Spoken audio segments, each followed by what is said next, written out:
Washington. And today the Dolphins meet the Colts at Memorial Stadium in Baltimore. And in just a moment, we'll be joining Colt broadcasters Chuck Thompson and Vince Bagli for the description of today's game. A reminder, this broadcast is authorized under rights granted by the Dolphins, Colts, and the NFL, and is intended solely for the entertainment of the AFRTS listening audience. Any publication, rebroadcast, or other use of the descriptions and accounts of this game without the express written permission of the Dolphins, the Colts, and the National Football League is prohibited. And a titanic battle expected today. A win by the Baltimore Colts, the big surprise of the NFL this season, brings them into a tie with the Miami Dolphins for first place in the American Football Conference Eastern Division. Then all they'd need is a victory next week to cop the title. Let's go join Chuck Thompson at Memorial Stadium.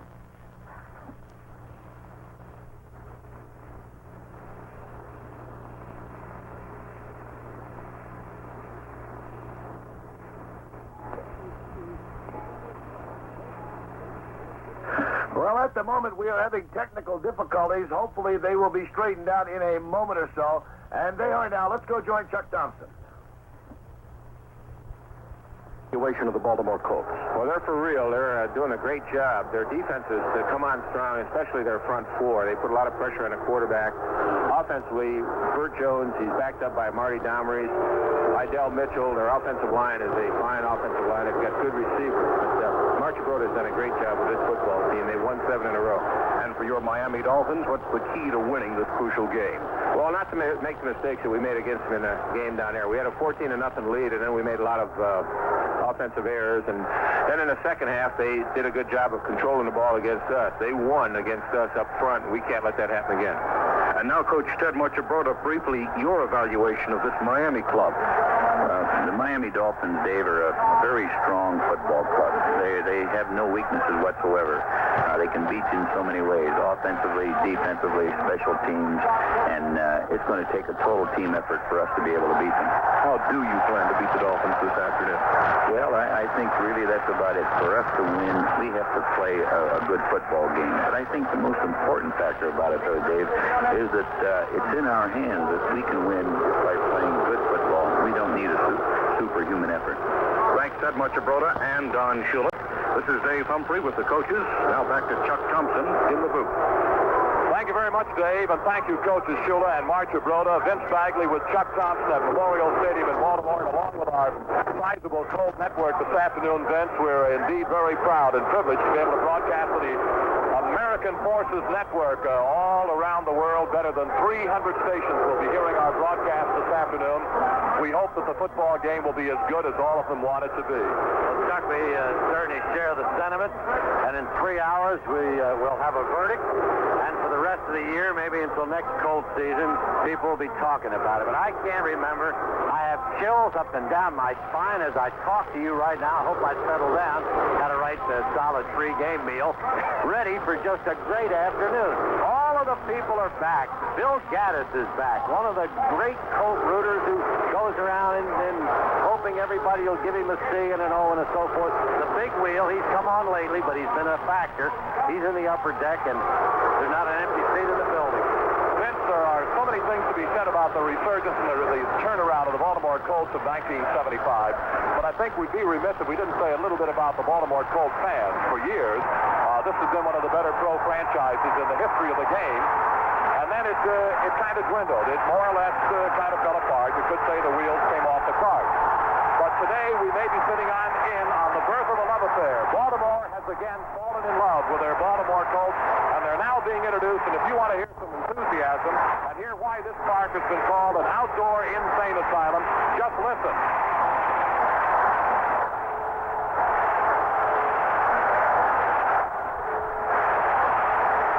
The Baltimore Colts, young, very, very well coached, have come of age. This is not a fluke football team. They did not accidentally put together 7 games in a row victoriously.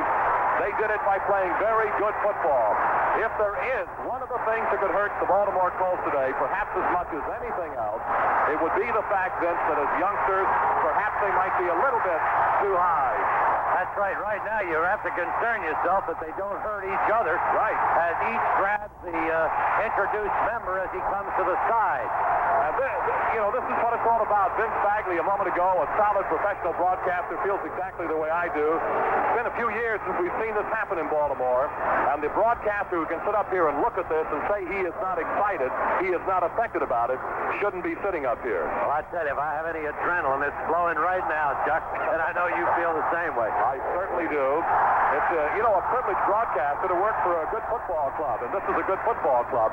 But how about fellas like Bagli and Thompson, and there are quite a few others in this fine city of Baltimore, who saw the Colts come on to World Championships years ago and are sitting around hoping that perhaps it can happen again. Well, this year, 1975, the Colts are as close as they have been in many, many years. And now, ladies and gentlemen, in the city that gave birth to one of the great songs in the history of mankind, it is with a great deal of pride I call your attention to the singing and playing of our national anthem.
Kickoff in just 1 minute.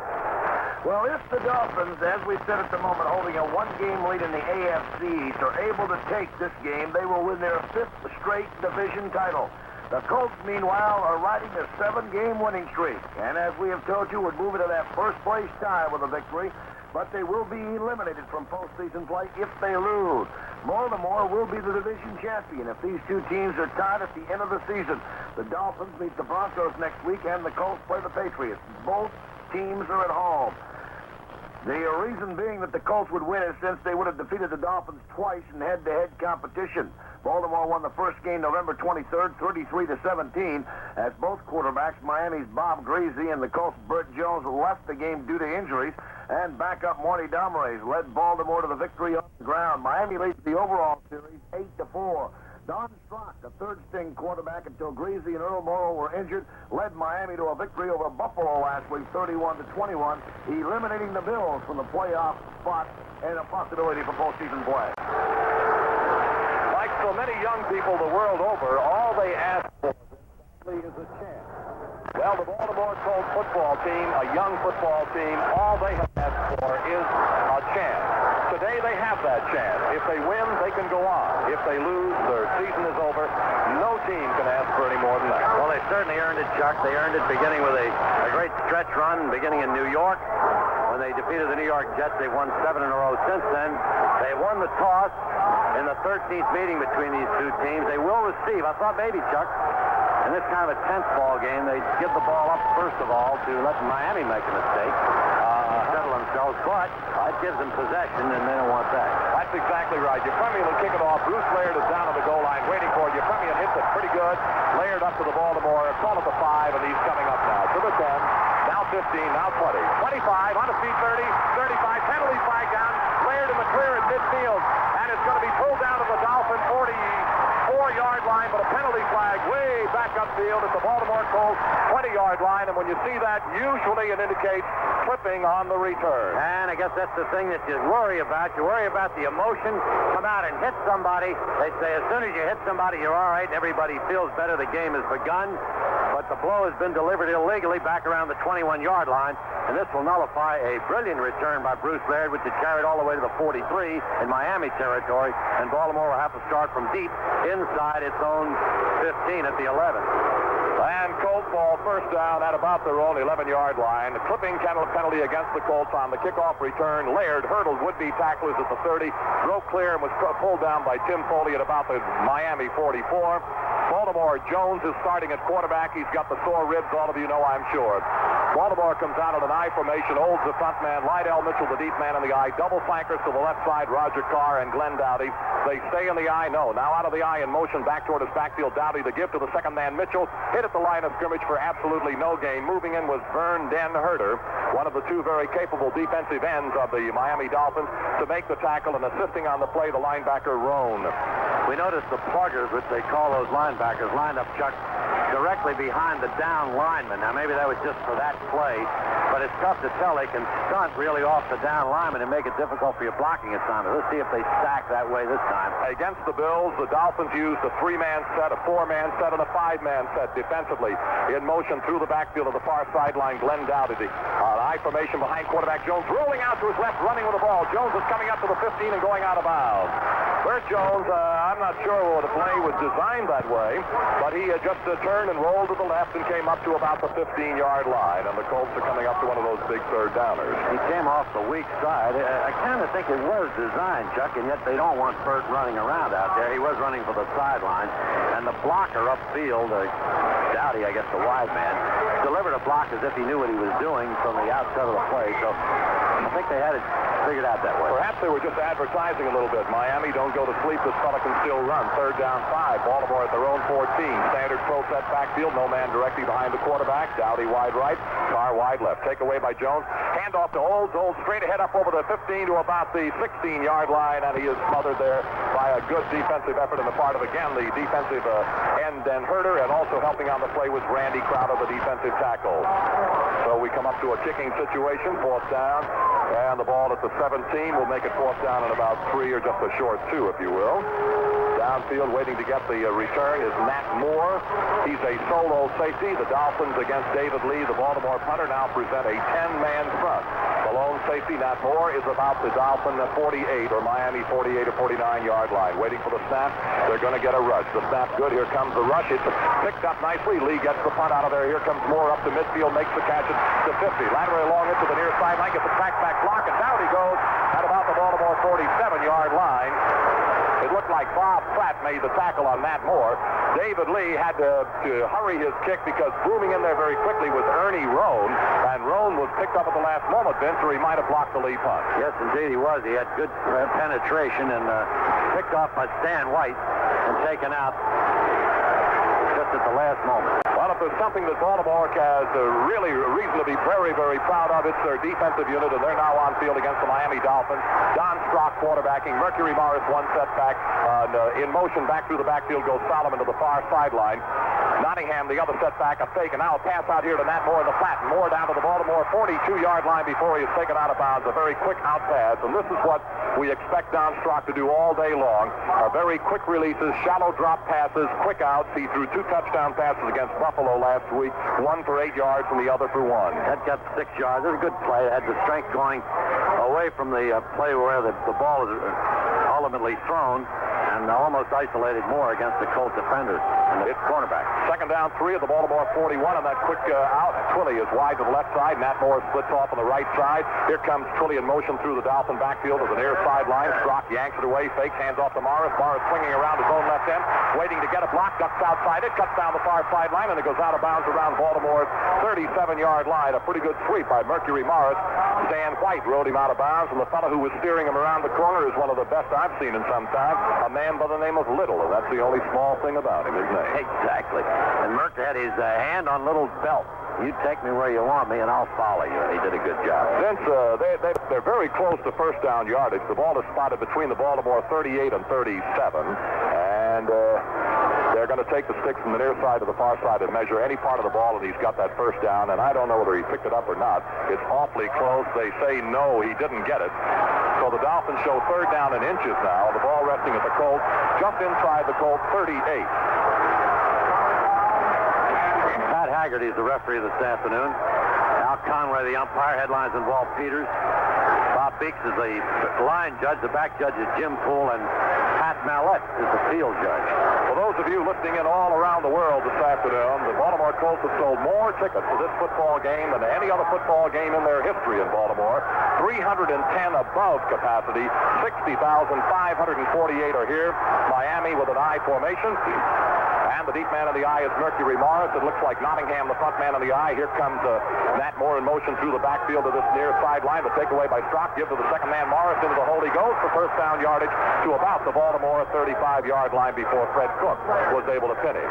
This afternoon, Vince, there are many factors that will, eventually figure into the outcome of this ball game. But I think one of the most important features of the game will be the Miami offensive line against the Baltimore defensive line.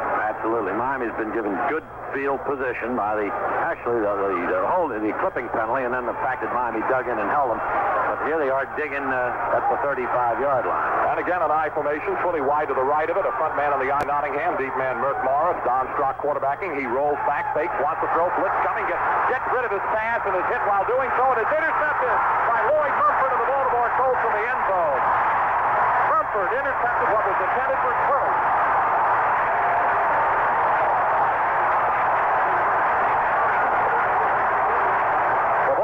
Colts defensive unit, as they have so many times, have stopped the Dolphins again on a Mumford interception. There's a break in the action. Let's pause now for this message. Well, this is the biggest game of the day, but there are others going on. And after one period of play, no score between San Francisco and Atlanta. However, in the second period, Nick Mickemeyer, a 22-yard field goal, and the Falcons now lead the 49ers 3-0. In the first period, Greg Pruitt ran 11 yards for a touchdown. Don Cockcroft, the extra point to put Cleveland on top of Kansas City after one 7-0. And in the second period, Don Cockcroft kicked a 27-yard field goal. It's 10-0 now. The Browns leading the Chiefs. After one period of play, no details. New Orleans leading the Giants by a score of 7-0. Also underway, but nothing to report on as yet. Buffalo and New England. Later on, St. Louis at Chicago. Green Bay will be at Los Angeles. Houston and Oakland. The Detroit Lions will entertain the Minnesota Vikings. And the Philadelphia Eagles will travel to Denver to do battle with the Broncos.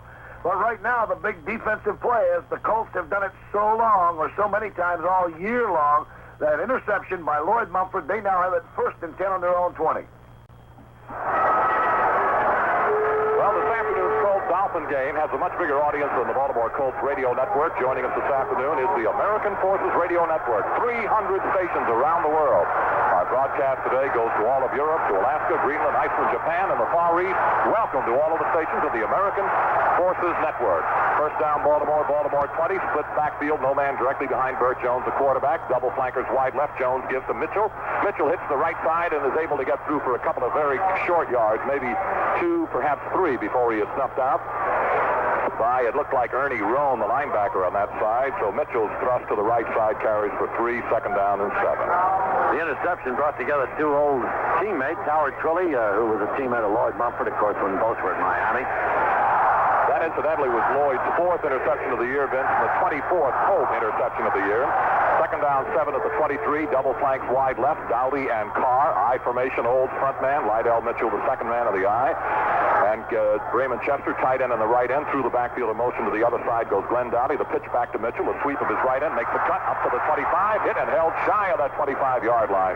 As the quick-acting and good defensive unit of the ball, the Miami Dolphins shut Lydell Mitchell off. Leading the tacklers was number 49, Charlie Babb, and they spot the football at about the 25, which means it's 3rd down and 5, and Don McCauley comes in to the Baltimore backfield. Coming out is Bill Old. The only Colt not suited up and able to play today is a very valuable member of the offensive unit, Roosevelt Leaks. Now Jones has a 3rd down 5 at his own 25 with Carr wide right, Dowdy wide left, split backfield, nobody behind the quarterback Jones. He's going to go back to throw. A straight drop set, looks, fires up the middle, caught by Raymond Chester at the Baltimore 35. And right away you look back to see if Jones is on his feet, and he is. And a gain of 11 gives them a first down at the 36. Good grab by Raymond and a little traffic. Well, the first down of the afternoon for the Baltimore Colts. No score in case you just tuned in. We've got better than 10 minutes remaining. Elsewhere, Buffalo is leading New England 6-0 in the second quarter. New Orleans and the Giants are a 7-7 tie in the second quarter. Cleveland 10-0 over Kansas City in the second quarter. The 49ers 6, Atlanta 3 in the second quarter. No score in Baltimore. First down at the 36. Dowdy wide right, Carr wide left. Jones on first down wants to throw. Drops it off to Chester, who drops the ball. Just a quick out to the tight end Chester, who just kind of floated out laterally along the line of scrimmage almost, and Jones's pass was dropped by Raymond. Second down 10. And Vince, it did seem that Burt Jones took a little bit of a belt after releasing the ball, and he seems to be okay. If we get the opportunity, Vince, we might talk a little bit about the special protective gear that Baltimore's quarterback is wearing this afternoon to protect those severely bruised ribs. Second and 10 now from the Baltimore 36. Carr and Dowdy are both wide to the left side of the set, which is a standard pro set. There goes Dowdy in motion back through the backfield to the far side. Jones back to throw. A straight drop, setting up, fires a screen. Mitchell's got. Mitchell 35, now 40, and about to the 42 or 3-yard line goes Lydell Mitchell, and he is very angry with himself as Lydell as he tripped over the lead blocker coming out there in front of him. Number 61, Bob Pratt, was trying to help him, and Lydell tripped over Bobby and went down. He felt he should have got more yardage. The tackle credit goes to Curtis Johnson. You know, they say they're not using a lot of things that they haven't used before. They didn't intend to come in here with an entirely new offense or anything like that. But these little wrinkles are different. Jones are running a kind of a naked reverse. They're running at the sideline with the ball, with the flow of everybody going the other way. That screen pass to Lydell Mitchell, somewhat different than they've set up before. And the little flare that Chester dropped was a play we haven't seen lately. Third down 4 at the Baltimore 42-yard line. Dowdy wide right, Carr wide left, split backfield, nobody behind Burt Jones. Chester the tight end on the right end of the line. Take away by Jones. Straight drop, rolling a little bit, wants to throw. Fakes and now tries to run out of it. Jones is running. 45, 50, Dolphin 45-yard line, and he slides. Jones, under orders from Coach Marchibroda, went into a slide like a baseball player at the Dolphin 45 after picking up first down yardage. First wearing a protective padding, as you say, Chuck. And it's sponge, but he's also wrapped in there. I don't think he's wearing any hard piece of light metal or hard leather. This is sponge, which will absorb a lot of the blow. It's something a little bit different, Vince, and we can get into it a little bit if we have the time later. Right now, first down at the Miami 45. I formation, give to the second man, Mitchell into the middle, and whap, he is hit and hit good by that middle linebacker, number 56, Steve Toll. And he stopped him for hardly any gain at all, Bill Stanfield. Defensively, the Dolphin front four, two very good ends, Byrne, Den Herter, and Stanfield. And Stanfield, I think, is an excellent defensive player. And the tackles are Reese and Crowder. And they've got the rookie by the name of Towell in the middle as a linebacker, Roan on one side of him, and the other guy is that no-namer, Bob Matheson, as their three linebackers. Curtis Johnson in one corner, and I see they're playing Jarrett White on the other corner. Charlie Babb and Jake Scott are the safeties. Here comes Baltimore with a second down and 10 at the Dolphins 45. Standard pro set backfield. Carr left, Dowdy right, back to throw Jones. A shallow drop rolls. Pressure coming. Jones is trying to run away from it, and he gets away from one man. Den Herter chasing him back at the 40. They block him. He's up over the 50 as Jones is still on his feet at the 45, and down he goes. So Jones, who rolled all the way back to the Baltimore 35, then was able to run it back up to the line of scrimmage, which is the Dolphin 45-yard line. Jones in plenty of trouble, and all week long, Vince Bagli and yours truly have been reading in the Baltimore papers about the rib injury to Jones, and the one thing it would not affect would be his passing, but most definitely it was said he would not be able to run this week. He ran 40 yards that time for no gain, but he did go down without a blow. The thing is, Chuck, if he gets hit in the shoulder, it still jars his ribs. If he gets hit on the right side, it hurts on the left, where the problem exists. That's the way your rib cage is constructed. We've said it before, and I'm sure everybody in the listening audience has known somebody or heard of somebody at one time or another who has said that the good pros, the really good ones, are the guys who have that ability to play hurt. Jones back to throw, 3rd and 10. Setting, fires outside to Mitchell. Mitchell down to the Dolphin 40 and is racing for first down yardage. He goes out of bounds around the Dolphin 36, 37-yard line, and not enough for a first down. Mitchell on a little bit of a flare took the pass from Jones, and I don't think he got first down yardage. It's a little difficult for field goal distance. McCauley's coming in. Jimmy Kennedy's coming in. They're blockers in short yardage. This is a kind of a chancy play, Chuck. 4th and 2 at the 37. But I think they're going for it. A little while ago, the Dolphins had 1st and 10 at the Colt 48 after a punt. If they pick up the ball now, they could, if they don't get the first down, it'll be Dolphin ball, 1st and 10 at the Dolphin 37. And the Colts are going to go for the first down. And they come in with a standard throw set backfield. We got Lydell Mitchell and make it Don McCauley, one of the setbacks, along behind the quarterback, Burt Jones, waiting for the takeaway. A long count by Jones. He turns, gives to Olds. Olds off the left side, and I don't think he got it. Olds on a veer straight ahead off the left side. Did not pick up first down yardage, and the Dolphins will take over first down at about the Dolphin 36. And there is a timeout here in Baltimore. We'll be back in 60 seconds. Couple of other scores in the second period. Del Williams, a 4-yard touchdown run. The extra point attempt by Steve Mickemeyer blocked, and San Francisco now leading Atlanta 6-3. First period, Jones, a 16-yard touchdown pass from Jim Hart. The Cardinals trying to clinch the NFC East, lead the Bears 7-0. The American Football Conference, winner of the last 3 Super Bowls and 6 of the last 7, has added a second straight victory in National Football League interconference competition in its 2 consecutive triumphs in preseason play. Going into the 13th week of the NFL season with only 4 more interconference games to be played, the AFC maintains a clinching 22-14 margin in the annual 40-game competition. In the 6 years of interconference games since the merger was completed for the 1970 realignment, the NFC still holds a 119-111-6 edge with 4 games to go in 75. But the AFC has won the competition 3 of the last 4 times. One year, 1973, it ended in a tie. The NFC dominated the first 2 seasons in 70 and 1971. Today's broadcast is presented by authority of the National Football League Baltimore Colts. It is intended for the private use of our audience. Any rebroadcast of today's play-by-play without the written consent of the Baltimore Colts and Metro Media Incorporated is prohibited. Well, the Colts' winning streak has now reached 7 games. That's the longest since 1970. And Vince, we know, maybe some in our audience do not know, that season, 1970, a regular season string of 7 straight was snapped by the Miami Dolphins. Knott has the split backfield. No man directly behind him. Knott gives to Mercury Morris. Swings his own left end. Cuts the corner into the open. And he's up on the 45 and pulled down at about the 47-yard line. Morris with a good sweep outside was finally hauled down by Jackie Wallace after he picks up a first down on a swing of his own left end. John Crittenden before on the pregame show, Chuck, the kickoff show, said that Mercury is much more effective on AstroTurf. He really doesn't look as quick even on that run where he made the 11-yard gain to be as swift as he is on AstroTurf. Wide to the right side of the set. Howard Twilley first down at the Miami 47-yard line. Strock, the quarterback, with a long count. Yanks it away, gives to Morris. Right side, darts into a little bit of a hole. And it's popped for it by Freddie Cook. And down he goes at the line of scrimmage. Fred Cook, an outstanding young Baltimore defensive end, makes the tackle right along the line of scrimmage. So it's Dolphins second down, still 10, Dolphin 47. No score, 6 minutes remaining in the first quarter. Now Mandich goes out of the ball game, and coming in, or rather going out of the ball game is Andre Tillman, and coming in is Mandich. As a tight end, Nat Moore is set out to the left side of the set split, and a flanker wide right is Twilley. Nottingham and Morris setbacks behind Strock on second down. In motion, Twilley through the Dolphin backfield. Give to Morris, coming around. No, it's not Morris, it's Malone. Malone around his own right end is knocked down at the Baltimore 48-yard line as Bruce Laird came up very quickly and made the tackle. We weren't too sure how much we see of Benny Malone today. He's supposed to have an ankle problem, but he's one of those very, very deceptive type runners. He now leaves, and Bulash comes in. Solomon comes in. Larry Seifel is also in.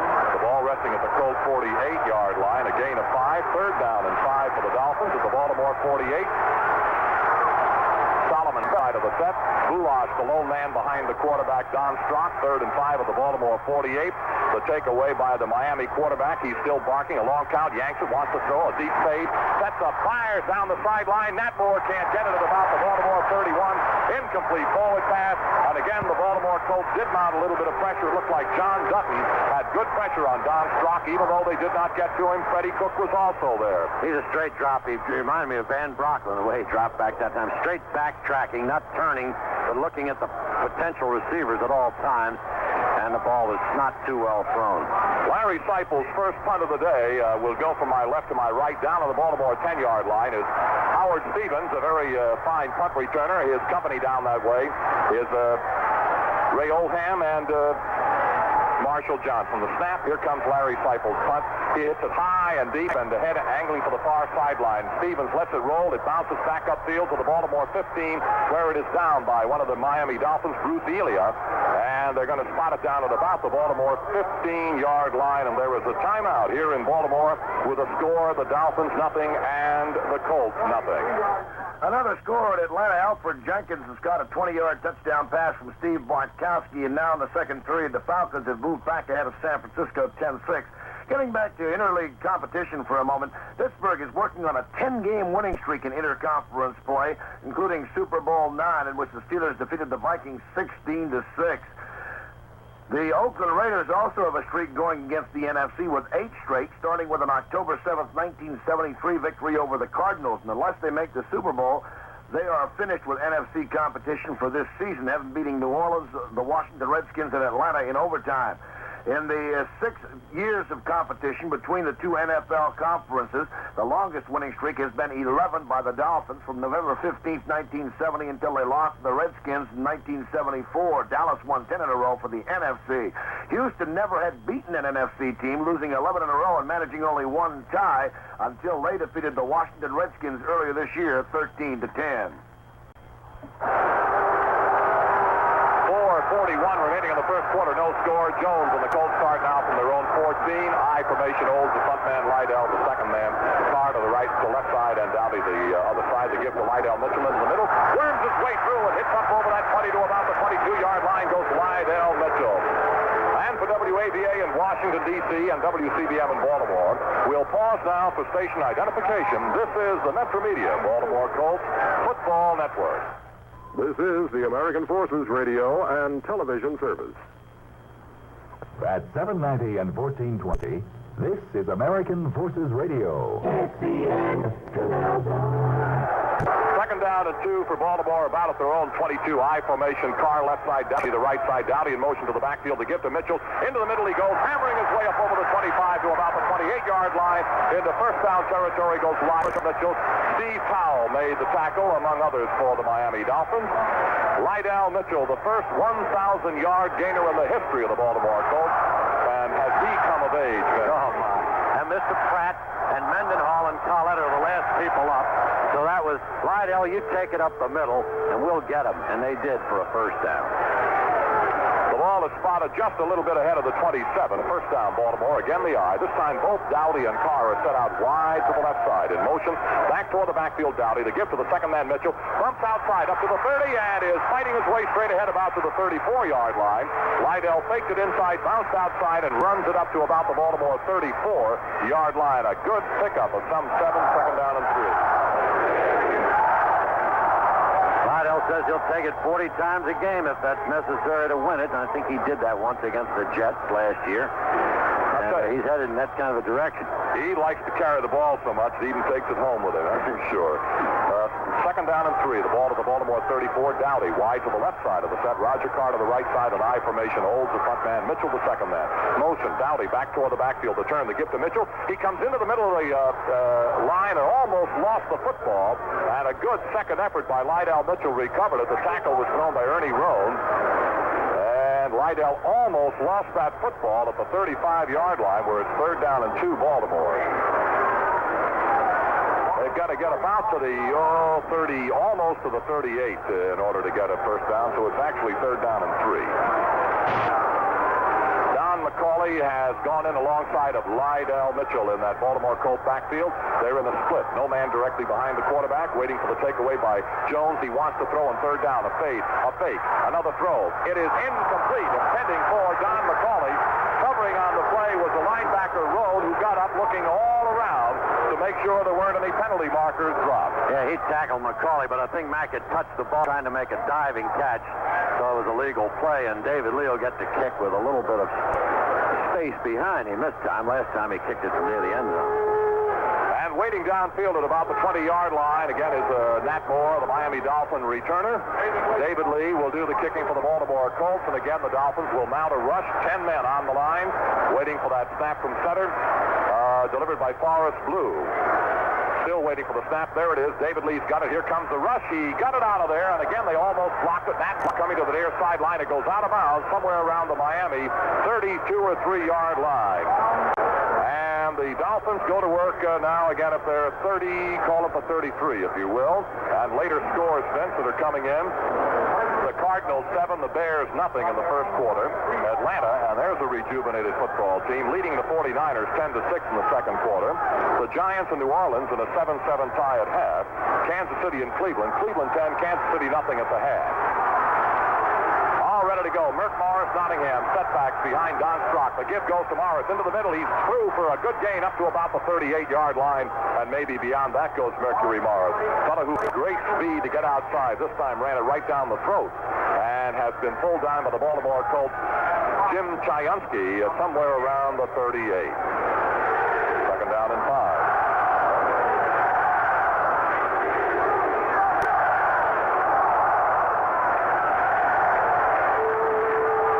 Nottingham and Morris in a split backfield behind quarterback Strock. Wide to this near side. To the right is Pulley. The other side is Nat Moore. Back to throw goes Strock. Pressure coming. He throws the screen. It's caught by... No! Nottingham dropped the football. Nottingham had it in the screen and dropped it. And like a basketball, he just kind of came right back up to him, but it's too late then. So Miami shows 3rd and 5 at their 38. No score. First quarter. A minute 22 remaining. Again, a lot of pressure that time, Chuck, but didn't prevent Strock from putting it where he wanted it, but not dribbled it, and that doesn't count.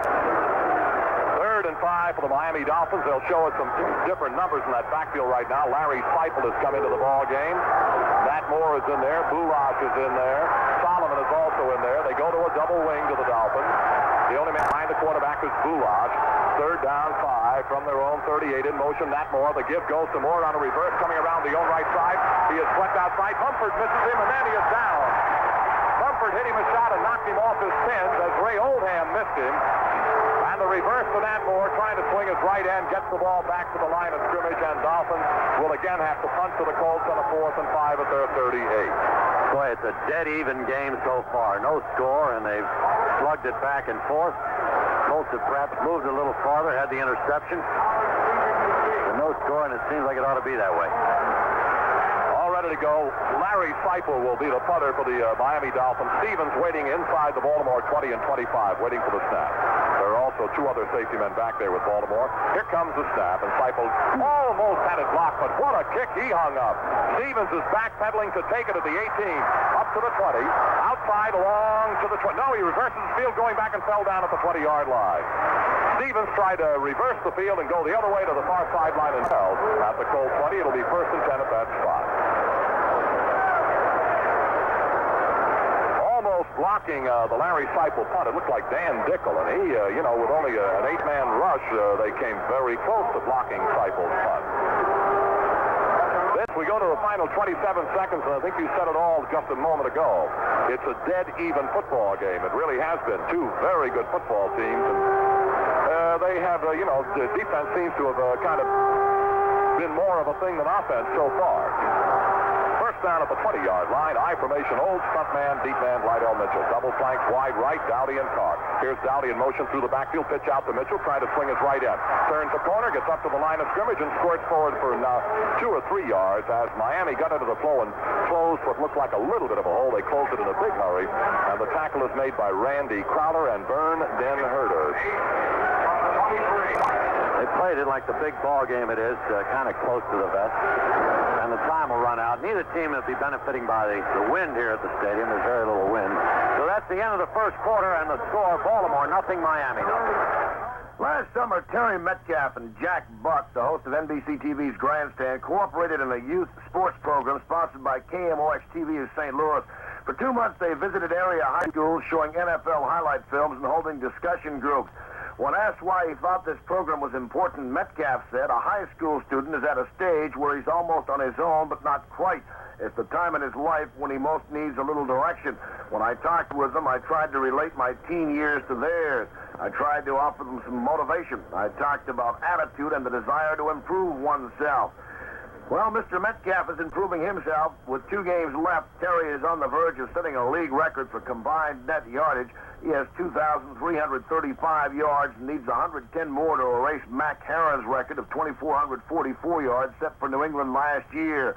Little wonder quarterback Jim Hart says Metcalf is number 1 and our offensive line is number 2 when asked to evaluate Terry's worth to the St. Louis offense. Our concern right now is Miami and Baltimore.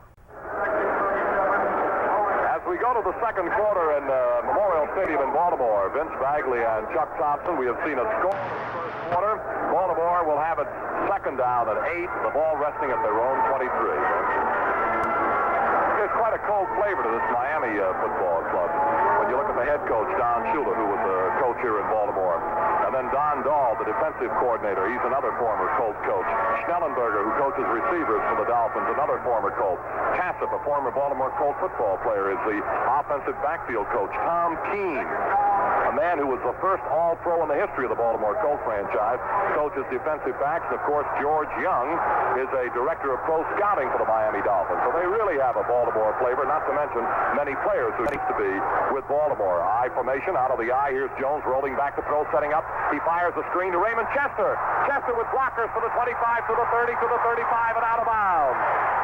A screen to the tight end, Raymond Chester, and Vince Bagli. Here's something else we haven't seen before. Yeah, he's throwing a screen to Raymond, so it doesn't look a lot different, but every now and then they'll come up with a wrinkle that you haven't seen before, haven't seen lately, and that was effective. He had Coons in front of him, and George warded off people in front, and he was caught from the side. So from the Baltimore Colts 23 to the Colts 38-yard line, and a first down for the Baltimore Colts. Standard pro set backfield. Bill Olds and Lydell Mitchell shoulder to shoulder. Dowdy to the right side, Carr left. Jones on first down, wants to throw, looks to find a receiver, fires, caught by Lydell Mitchell at the Baltimore 40, maybe 3-yard line. And I think when they spotted it, in truth, will be the 44-yard line. Quick release to one of the best pass catchers the Colts have, Lydell Mitchell. Well, you figured Miami'd come in here throwing short, Chuck, and on the other hand, Burt Jones also trying to protect himself, the club trying to protect him, is throwing short just as often as Strock is attempting it. Well, we have a 2nd and 4 at the Baltimore 44. No score. We're just starting the second quarter in Baltimore this afternoon. We haven't mentioned the weather. I guess in our excitement we forgot. It's just a glorious Sunday afternoon in December here in Baltimore. Sun shining. Couldn't have a finer day weather-wise. I formation out of the I. Jones rolls, gives to the second man, Mitchell. He comes hammering up the middle, does Lydell to about the 47-yard line of the Baltimore Colts before Bill Stanfill makes the tackle for the Miami Dolphins. A quick pickup of 3, and the Colts face a third down of the yard at their own 47. And they'll send in the heavies right now to try to get it for him. McCauley Mitchell comes out. Roger Carr is at the sidelines, and Jimmy Kennedy in the game. With about a yard to go. And the Dolphins have dropped one of their linebackers. Let's see what kind of a down set they will show now. It looks as though they've got 1, 2, 3, 4, and they might even have a 5-man down set. That's exactly what they have. 5 down. Third down on the yard at the 47. Standard pro backfield for the Baltimore Colts. Turn the give to the man. Straight ahead goes Bill Olds to about the 49, and I think he's got first down yardage. We'd better wait for the official to verify that. From up here, it looks as though he's got it. And the official has indicated, yes, sir, first down as Bill Olds picked up the 1 yard necessary. Chuck, I think one thing he can say, there was some concern about emotion, the Colts being so high that they might make mistakes. But they're going to make mistakes as the afternoon moves along. But I don't think it's the tenseness of the ball game, which is forced them to play anything but solid football up to now, except for the clip on the opening kickoff. Baltimore, first down at the Baltimore 49. Dowdy and Carr set out wide to the left side. I formation in motion comes Dowdy through the backfield to this near sideline. Olds the front man, Mitchell the second, a roll back by Jones, wants to throw, fires. Sideliner caught by Carr and out of bounds at the Miami 41. And that should be a first down as Carr ran the pattern designated to get the first down. 11 yards, and that's enough. Right at the 40. They didn't want any more than that. As Chuck said, ran the pattern for the first down. He ran it at the flag and got there. And Jones drilled it. Just inside. Yes, he has thrown the ball without any evidence of the rib problem. I'm sure it's, it's probably hurt like that. But the neck. This opportunity, we may not face Jones again for some time. He's going to make the most of it. Baltimore with a first down at the Miami 41. I formation holds front man Mitchell, the second man, hold on him.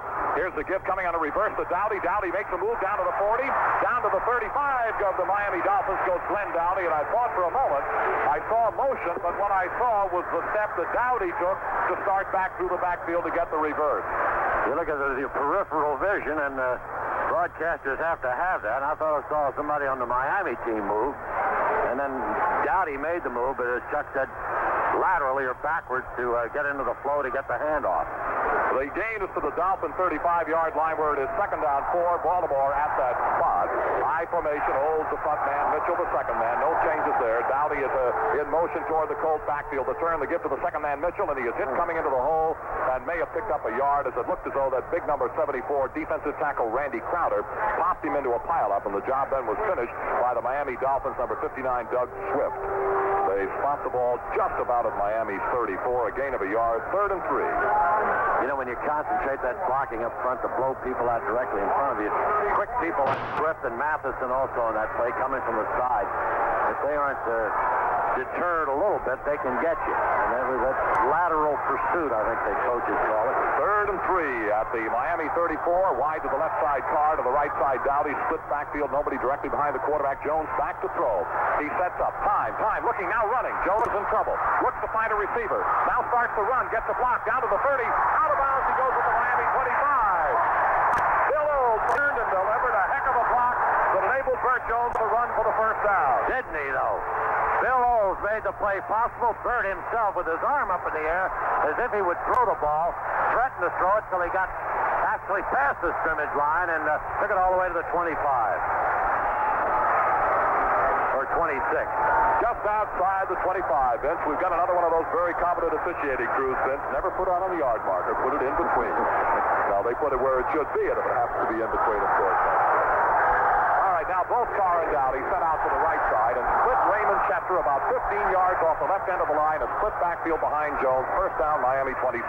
Takeaway by Jones, rolling back, setting up, looks to find a receiver, fires, caught by Carr at the 15. What a catch by Roger Carr. They had Jarris White, good defensive position against him, but Jones drilled it, and Roger made a stellar grab. 12 yards. Roger is going to get a little bit of a breather, comes to the sideline, and coming in to replace him is Marshall Johnson. Normally, when we see Johnson out there, Vince, the Colts go to a kind of a double wing, and they, whether or not he'll just run out of a flanker position, we'll know in a moment. No, they come out of it, and he runs as a flanker. Wide to the left side, Marshall Johnson. Wide to the right side, Glenn Dowdy. An I formation holds the front man, Mitchell the second man. First down at the Miami 15, takeaway by Jones. Give to Mitchell, sets out the left side, trying to turn the corner, and pulling into him, and they're yanking him down is that very good linebacker number 59, and that's Doug Swift. Bob Matheson also in on the tackle over there for the Miami Dolphins. Let's change it to make it Matheson who made the tackle, Swift in pursuit. Mitchell's progress is just inside the 14-yard line, and it'll be second down 9 for Baltimore at the Dolphin 14. Matheson's in the league 9 years. He's from Duke. They call that 53 defense after Matheson. Again, Marshall Johnson coming wide to the right side of the Baltimore set. He brings with him Dowdy as a slot back to the right side. Standard throw set backfield. Dowdy in motion through the backfield to the far sideline. The takeaway by Jones. He wants to throw, sets up to find a receiver is running. Jones starts to run to the near sideline and slides down at about the 13-yard line. Jones, trying to avoid being hit by Jarris White, went into a slide just like a baseball player would, and to avoid injury, unnecessary injury to those ribs. And Jarris helped him up. Jarris wants to keep the fans down the end zone off his back. Oh, not only that, Vince, but I've really never known a really solid, good professional team who took cheap shots. You don't win championships that way. Exactly. And now Baltimore faces a very important third down and 8. The ball resting at the Dolphin 13. Roger Carr is back in, wide to the right side of the set. We've got Dowdy the other way, a split backfield, nobody behind Jones. Jones rolls back, wants to throw, looks fired. It is incomplete, intended for Roger Carr, and the officials right on top of the play rules it was illegal contact made by Barry Hill, the defender, who hit Roger Carr before the ball got there. Carr never had a shot of making the catch, and there is no pass interference. The official ruled the hit was made in an effort to get to the football. Exactly, and that's the way it'll stand, and Tony Linhart is on now to attempt a field goal directly in the middle of the park, kicking into the closed end, and it'll be from about the 20-yard line, 19-yard line. 20-yard line, meaning a 30-yard kick, and he's 5 for 7 in this area, waiting for the snap to holder Marty Domrey. Snap, spot, kick in the air, on the way, and the kick is, it is no good. Linhart has missed it from 30 yards out, and there's a timeout here in Baltimore, and we'll be back in 1 minute. Other scores passed along to you at Atlanta. Steve Mickemeyer, a 26-yard field goal, and at the half, Atlanta is leading San Francisco 10-9. And a 40-yard field goal in the first period by Jim Bakken, and after one, St. Louis leads the Bears 10-0. Other scores, no details at the half. Buffalo leading New England 13-7. Also at the half, New Orleans, the New York Giants tied at 7-7. The Pittsburgh Steelers clinched their second straight AFC Central Division crown Saturday afternoon with a convincing 35-14 victory over the second-place Cincinnati Bengals. Franco Harris rushed for 118 yards and 2 touchdowns, while Terry Bradshaw passed for 1 and ran for another. The Steeler defense also scored a touchdown, set up another, and sacked Bengal quarterback Ken Anderson 4 times. Cincinnati's record dropped to 10-3, but the Bengals still can gain a playoff berth as the AFC's wild card team if they beat San Diego in their season finale a week from today. More action now in the second period as we go back to Baltimore. Well, the Baltimore Colts field goal kicker, Tony Linhart, in his first effort of the afternoon, has missed from dead smack in front of the uprights from 30 yards out. That's right, and a 70-yard drive ends up with nothing. We've taken it from the 21-yard line to around the 10, the 12. And now they have Nottingham, the front man in the eye, and Merck Morris, the second man, to give to Morris, who comes through not very much of a hole, and the reason there isn't very much of a hole is Airman refused to be moved, and Jim Chiunsky got into the middle of things, and John Dutton was there to help him, so the gain is out maybe to the 21-yard line, make it second down and 9. Well, they spot the ball now at the 22, so we'll call it second down and 8, Miami, at the Dolphins. 22. Again, Merck Morris, Don Nottingham, the setbacks behind Don Strock, the Miami quarterback. The third one they have been forced to use this year. The turn by Strock, the give on the draw to Morris. It opens up a gaping hole in the open 35-40, and down he goes at about the 45-yard line. Morris, and some nifty blocking up front by that offensive line of the Miami Dolphins. They opened a gaping hole for Mercury Morris, who runs it out and is put down, they say, right at about the 42-yard line of the Dolphins. Call it the 43. Both, I think, caught in a blitz. Chiunsky was in there, and they ran a real good draw play. 21 yards. First down at the Miami 42, a standard pro set backfield behind the quarterback, Don Strock. Waiting for the takeaway. Strock wants to throw. Shallow drop. Looks to find a receiver. Sideliner. It is caught and held over there by Matt Moore. Lloyd Mumford delivered a good hit at about the 48-yard line of the Miami Dolphins, a gain of 5.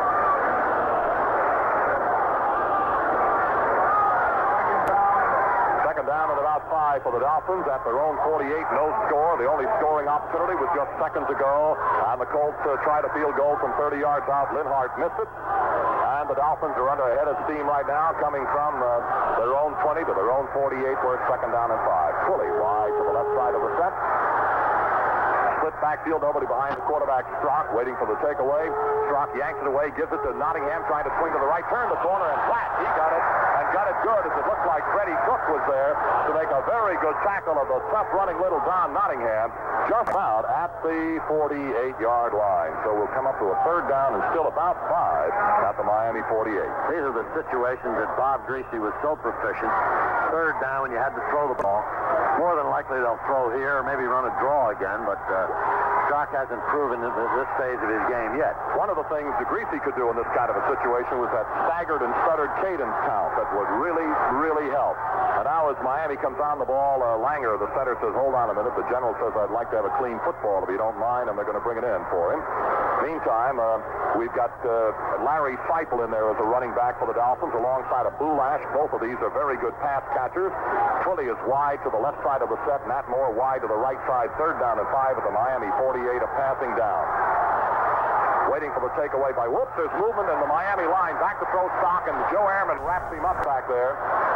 Movement, and it looked like it might have been the left side offensive guard for the Miami Dolphins that broke the snap count, and that's exactly who it turns out to be. It'll be Bob Kuchenberg, who I think just kind of straightened up in the pass blocking posture just before the snap.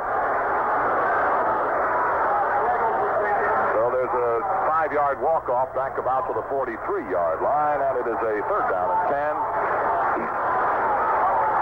Well, actually a short 10. Here comes Solomon out wide to the left side of the set. Matt Moore wide to the right side.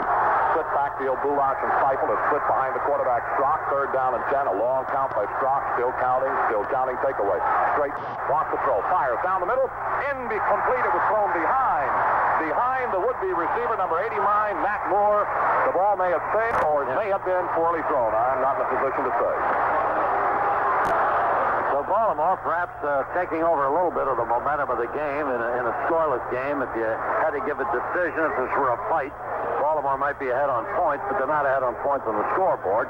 There isn't any, and Stiplenack kicks to Stevens down around the 20. Larry Feifel, not only a good distance kicker, but his hang time is remarkable. Stevens is waiting between the Baltimore 15 and 20. No score in the second quarter, 6:21 remaining. Waiting for that snap from center. A long count. Now the snap. Here comes Feifel. Penalty marker drops. Here's the punt coming up toward it is Stevens. Stevens gets it at the 20 and is peeled by the first man downfield, number 44, and that is Barry Hill of the Miami Dolphins, who made the tackle at the Baltimore 21. And I thought I saw a flag go down back upfield, but apparently I did not. No, I think you did, Chuck. Yes, it was. Offside. They have picked it up already. Miami offsides, apparently, and Baltimore might want this one over. And yet, I don't think so. They're going to take it at the 21-yard line. What you see is what you got. And that's exactly the way the Colts are playing it right now. There is a break in the action. Let's pause now for this message. Dallas's youthful defense shut down Washington's over-the-hill gang Saturday, and quarterback Roger Staubach survived the shot in the ribs to direct the Cowboys to a 31-10 decision over their most hated rivals and earn a ticket to the NFL playoffs. The Redskin loss removed all hope of Washington continuing in the Super Bowl chase, the first time that has happened since George Allen took over the club in 1971.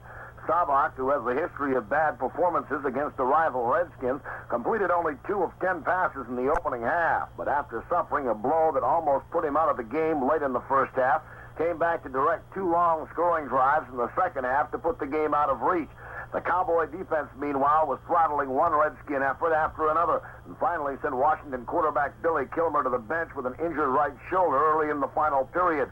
The Dallas defense, stung for 28 points in the opening half last week against St. Louis, had the final moment of glory, with Charlie Waters intercepting a Randy Johnson pass and dashing 20 yards for a score.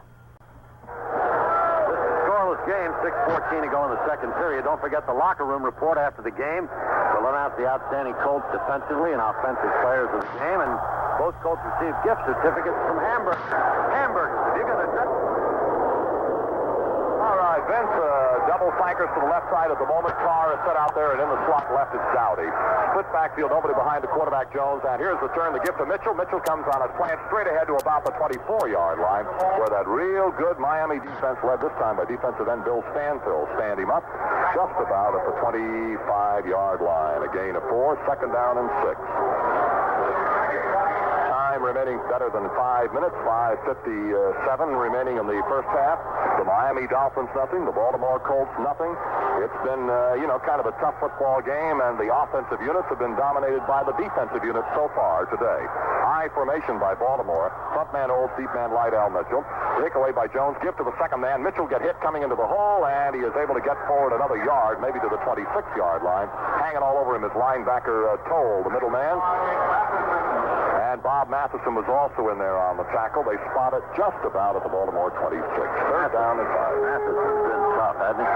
Oh, he is. And Toll, there have been some comments in the Baltimore papers about they ran at Toll effectively the last time. He has to read that, and this makes Steve a little more aggressive today. Well, when the official spotted the football, Vince, he put it right back on the 25, so it's third down and 6 now. A split backfield, nobody behind the quarterback. We've got Carr wide left down to the right side. Chester, the tight end, on the right end of the line. Back to throw goes Jones. Here comes some pressure. He looks, rolls out of it to his right. Jones is running, looking to find a receiver. Fires upfield, and it's caught by Glenn Dowdy on a peel back at about the 38-yard line. Dowdy came back on Jarrett White and beat him to the ball.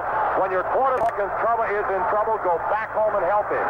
And that's a law of the jungle, and that's exactly what Glenn Dowdy did. Super play. Burt might have taken a chance on beating Toe, who was coming over to meet him at the sideline, but that was a good decision to throw the ball, and Glenn's move coming back to get it made it possible. Good receivers I've seen down through the years, Vince, always do that. When their quarterback gets in trouble, you'll always find him, for the most part, breaking the pass route and trying to come back and help him out a little bit. All ready to go. First down at the 38 of the Baltimore Colts. Standard pro set backfield. Here's Jones taken away, and first down, wants to throw. Looks to find a receiver set. Firing deep. Here comes Dowdy on the takeoff. And it's incomplete and out of bounds down around the Miami 20-yard line.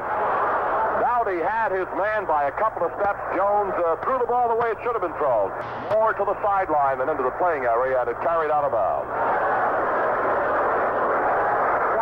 Haven't seen Dowdy go deep that much, Chuck. Carr's been the usual deep man, but Dowdy's a kind of an intermediate depth receiver. That time he was as deep as we've seen him this year. Well, Jarrett White got a little bit of help that time from Charlie Babb, and that was about as deep as we have seen Dowdy go this year, from the Baltimore 40 to the opposition 20, excuse me. Second down and 10, split backfield, nobody behind Jones. Take away, no fake, wants to throw. Jones is back setting. Fires down the middle, it's over the head of the intended receiver, Raymond Chester. Jones just burned the ball, and it sailed and went over the Raymond's head, so we come up to a third down and 10, Baltimore at their own 38. Baltimore's shown a lot of respect for Miami's defense up front, which it's been tough running for Lydell this afternoon. Have you had a chance, Vince, to watch on the passing plays the work of George Kuntz against that defensive end, Vern Den-Herder? Yes, I have. As a matter of fact, Two good pros really doing it. Right, not specifically, Chuck, but the whole line is giving Burt a lot of time. Good protection. All ready to go. Third down and 10 at the 38. Split backfield now. This passing down. Let's see what Jones and the Colts do about it. McCauley is on the backfield. Back to throw, Jones. A shallow drop. Look out, pressure. He ducks him. And Stanfield catches him from behind, and down he goes at about the Baltimore 33. If one doesn't get you, the other will. The first pressure was presented by number 74, Randy Crowder. Jones ducked him and got out of there, and then Stanfield caught him from behind, and Jones is perfectly all right. As he comes to the sideline, Baltimore now is in a punting situation with a fourth down at about 15. Returner this time is Nat Moore, and he's back at the Miami 20-yard line. Again, the Dolphins put 10 men up front. They have, every time David Lee has punted, they have had a 10-man rush. Waiting for the snap. It's okay. Here comes the rush, and David gets a heck of a good kick away. Deep to Nat Moore, waiting at about the 23. Along the 25 to the outside, and up the sideline, and out of bounds he goes, and the tackle was made by number 55, Dan Dickel of the Baltimore Colts, somewhere around the 28-yard line.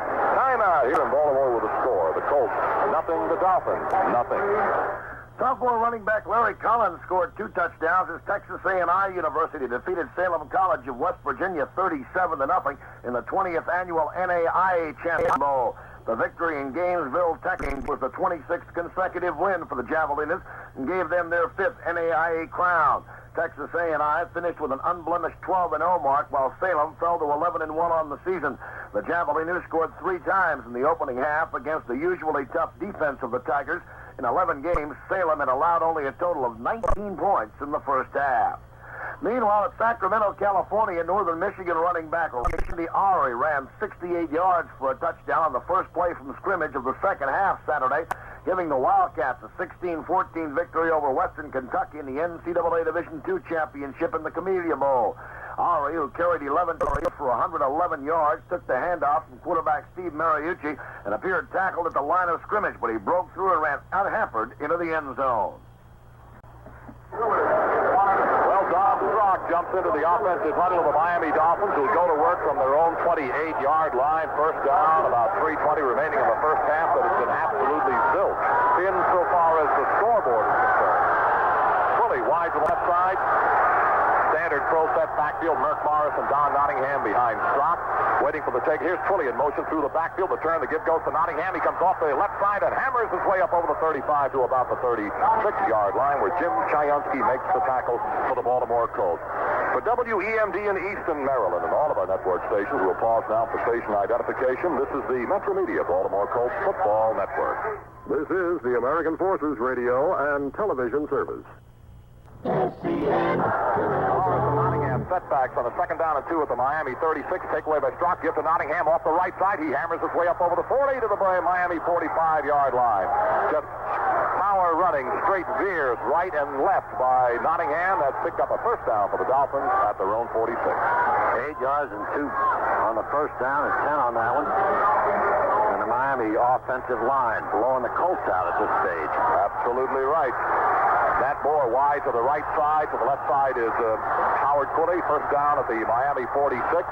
Strock looking over the Colts defensive unit. The rookie quarterback yanks it away. A shallow drop, wants to throw, fires quickly. He's got Matt Moore open at the Baltimore 40, to the Baltimore 35, down to the 30-yard line. Still on his feet, and down he goes.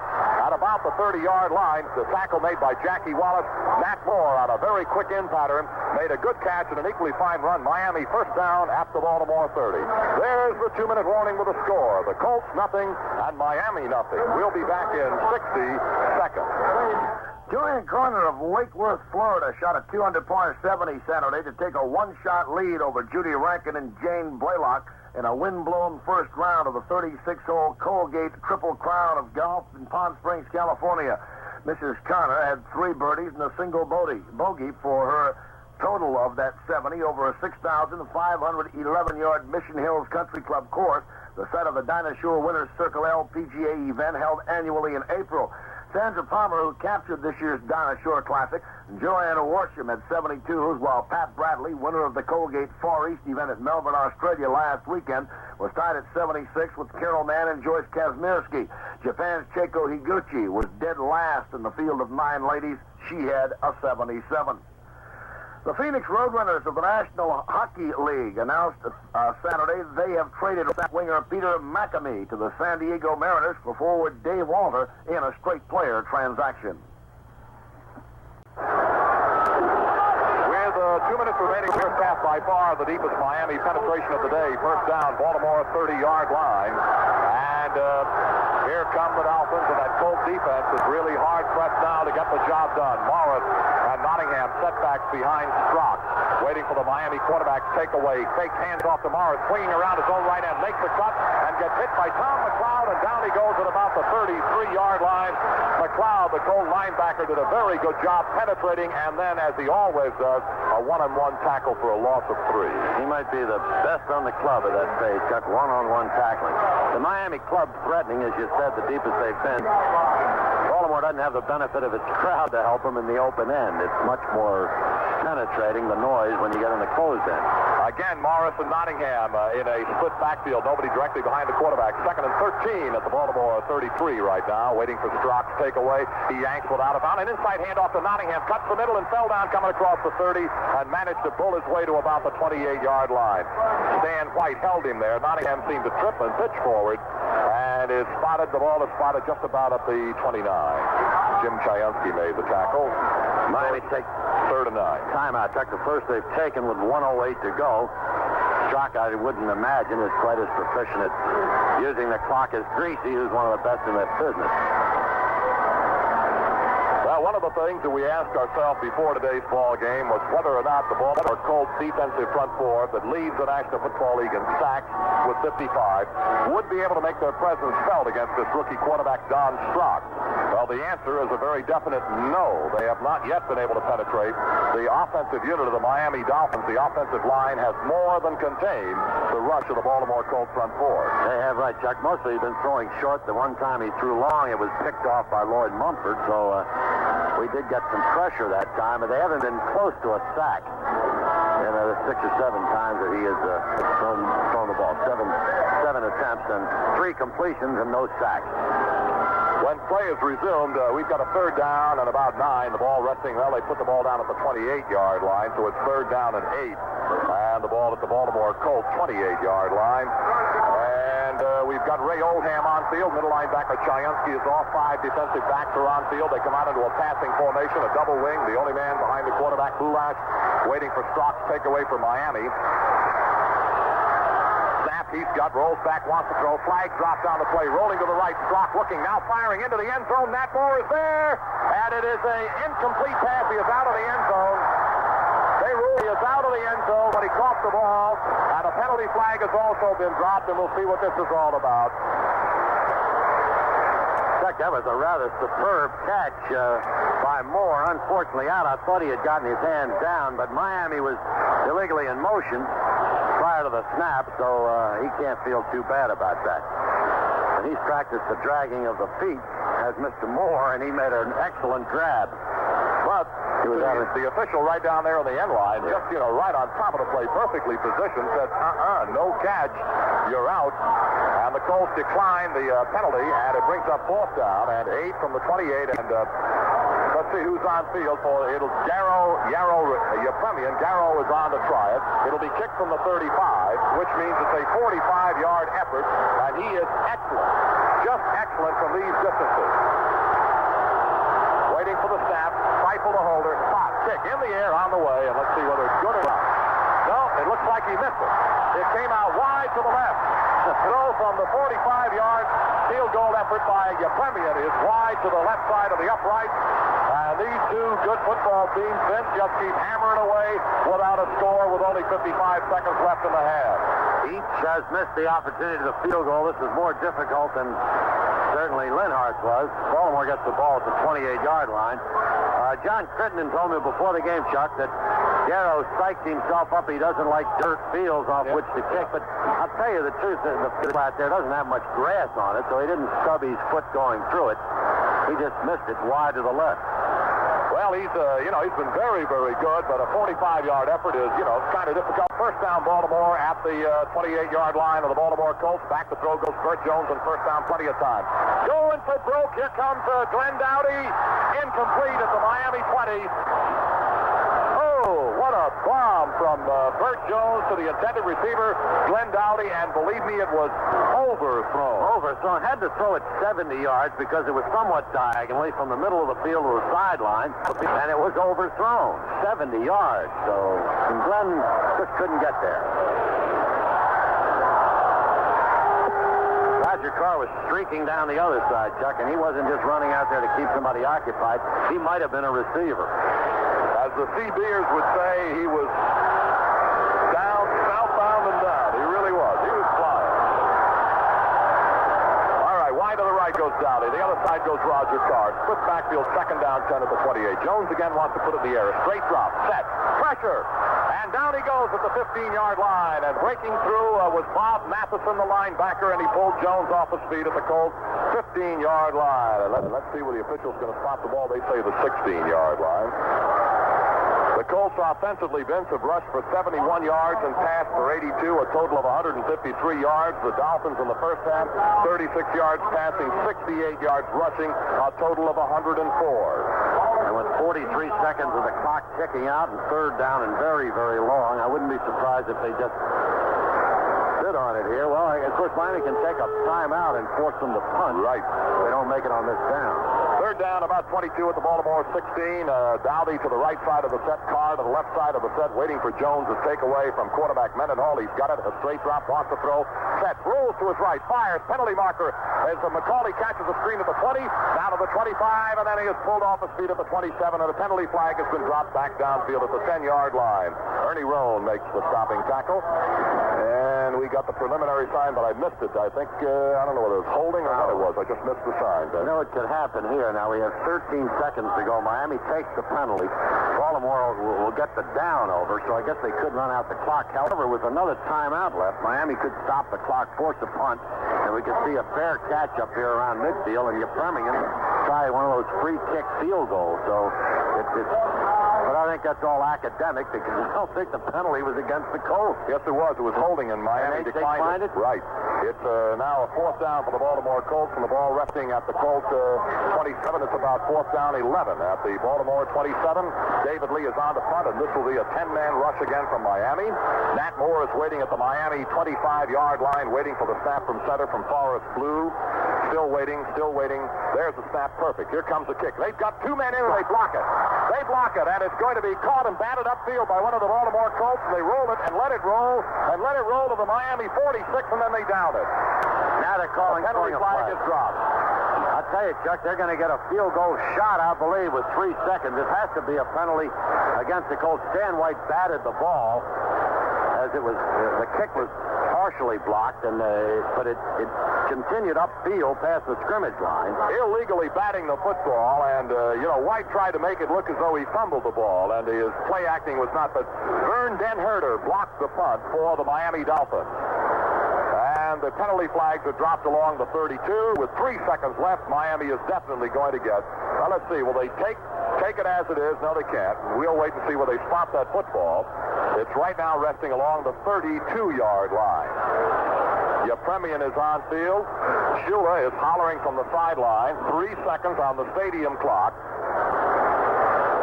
Now, if they get a penalty from the spot of the violation, I haven't seen this one, not this year. They could move the ball closer to the goal line with 3 seconds. There's plenty of time to kick, but Yepremian is now going off the field. Now, let's see what the official marks there. Illegal procedure against Baltimore declined. The Dolphins take the football, and it will be at the 32-yard line of the Baltimore Colts. And Yepremian's coming back in. And we'll have the field goal effort from Garo Yepremian. And it will be somewhere in the vicinity of 48 yards. It'll be spotted at along about the 37, 38-yard line. He's 1 for 1 between 40 and 50. He is 6 for 6 between 30 and 40, and 5 for 5 between 20 and 30. Chuck, they're going to march off to more yardage, so it's not going to be this long. See, I thought they declined 15 yards. This is really going to hurt. Now he's right in the middle of the goal post, and he'll have about a 20, 35-yarder. Oh, well, I thought they declined it. Now, if they declined it, that means that we punt it again. If they decline the penalty, Baltimore, if they accept the penalty, Baltimore will kick again. If they decline the penalty, I think if they decline the penalty, the Colts will have to kick it again. Okay, we don't have a kicker in there. Illegal procedure against the Colts of batting the ball. That's what Pat Haggerty is indicating up this way. He's the referee. But Miami has Yepremian in, and they're going to try a field goal from the 25-yard line. Well, now, here is that the Colts are penalized, and apparently it's a loss of... I'm a little bit confused about this. The call was made after the kick. In other words... Well, here's a 35-yard field goal effort by Yepremian. Spot, kick, in the air, on the way, and it is no good. So maybe he can't kick off dirt. He didn't that time. Please believe it. Vince, did you get an interpretation of that penalty? Yes, it was batting the ball, which is illegal. In other words, the block, the illegal procedure was for batting the ball. And therefore they had no choice but to accept the penalty. They couldn't decline it. Right. That's the end of the first half with the score. The Baltimore Colts nothing, the Miami Dolphins nothing. We'll have more in 1 minute. One of the things that you don't see that often in professional football today, we have seen here in Baltimore, and the Dolphins and the Colts in a scoreless first half. The only really scoring opportunities either club had were field goal efforts, and 2 of the 3 field goals that have been missed in this first half were certainly very makeable, particularly when you think of a fellow like Garo Yepremian, who has made some, astonishing kicks in his career with the Miami Dolphins. He has missed 2, one from 25, one from 45. And the Colts, Tony Linhart, have missed one from 30. And Baltimore with Linhart will kick it off. Down on the goal line, Nat Moore. And also Hubert Ginn waiting for Linhart to reach that football. He's up on the ball, hits it. And he's hit it good. Deep toward the Miami goal line. Waiting for it is Nat Moore up to the 10. Now the 15 to the 20. Great wedge. 25 outside 30. Up to the 32. And out of bounds he goes. Spun out there by the Baltimore Colts, Dave Pear. And for WCBM in Baltimore and WAMD in Aberdeen, Maryland, we'll pause now for station identification.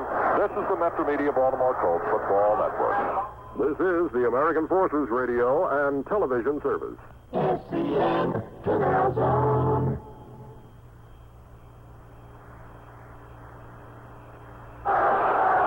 Dolphin ball, first down, and the ball resting at the Miami 32-yard line.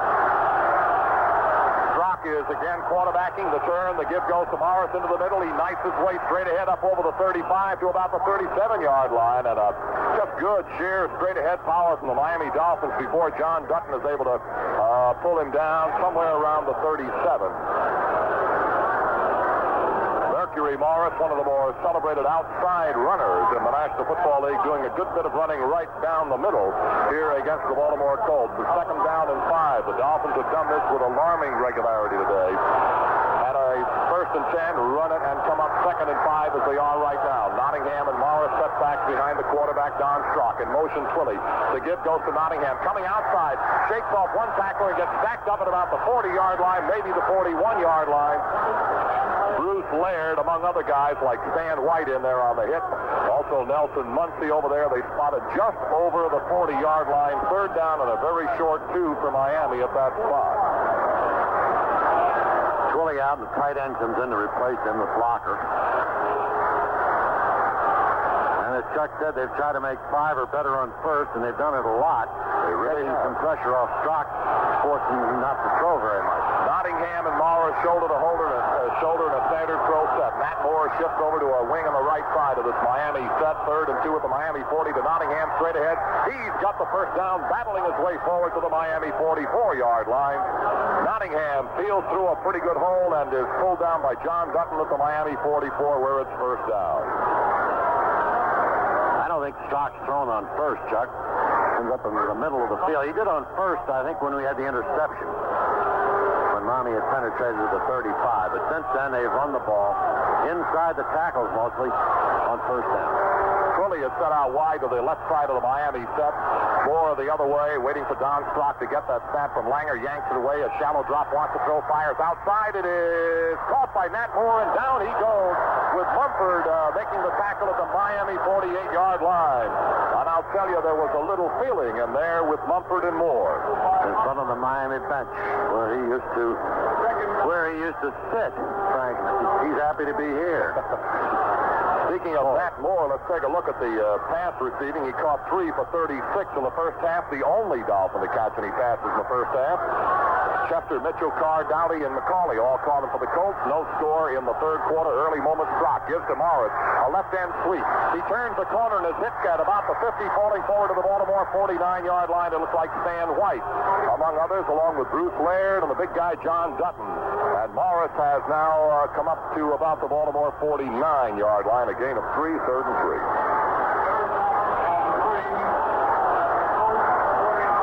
Twilley is now going to the sideline. And they'll probably offer that double tight end offense.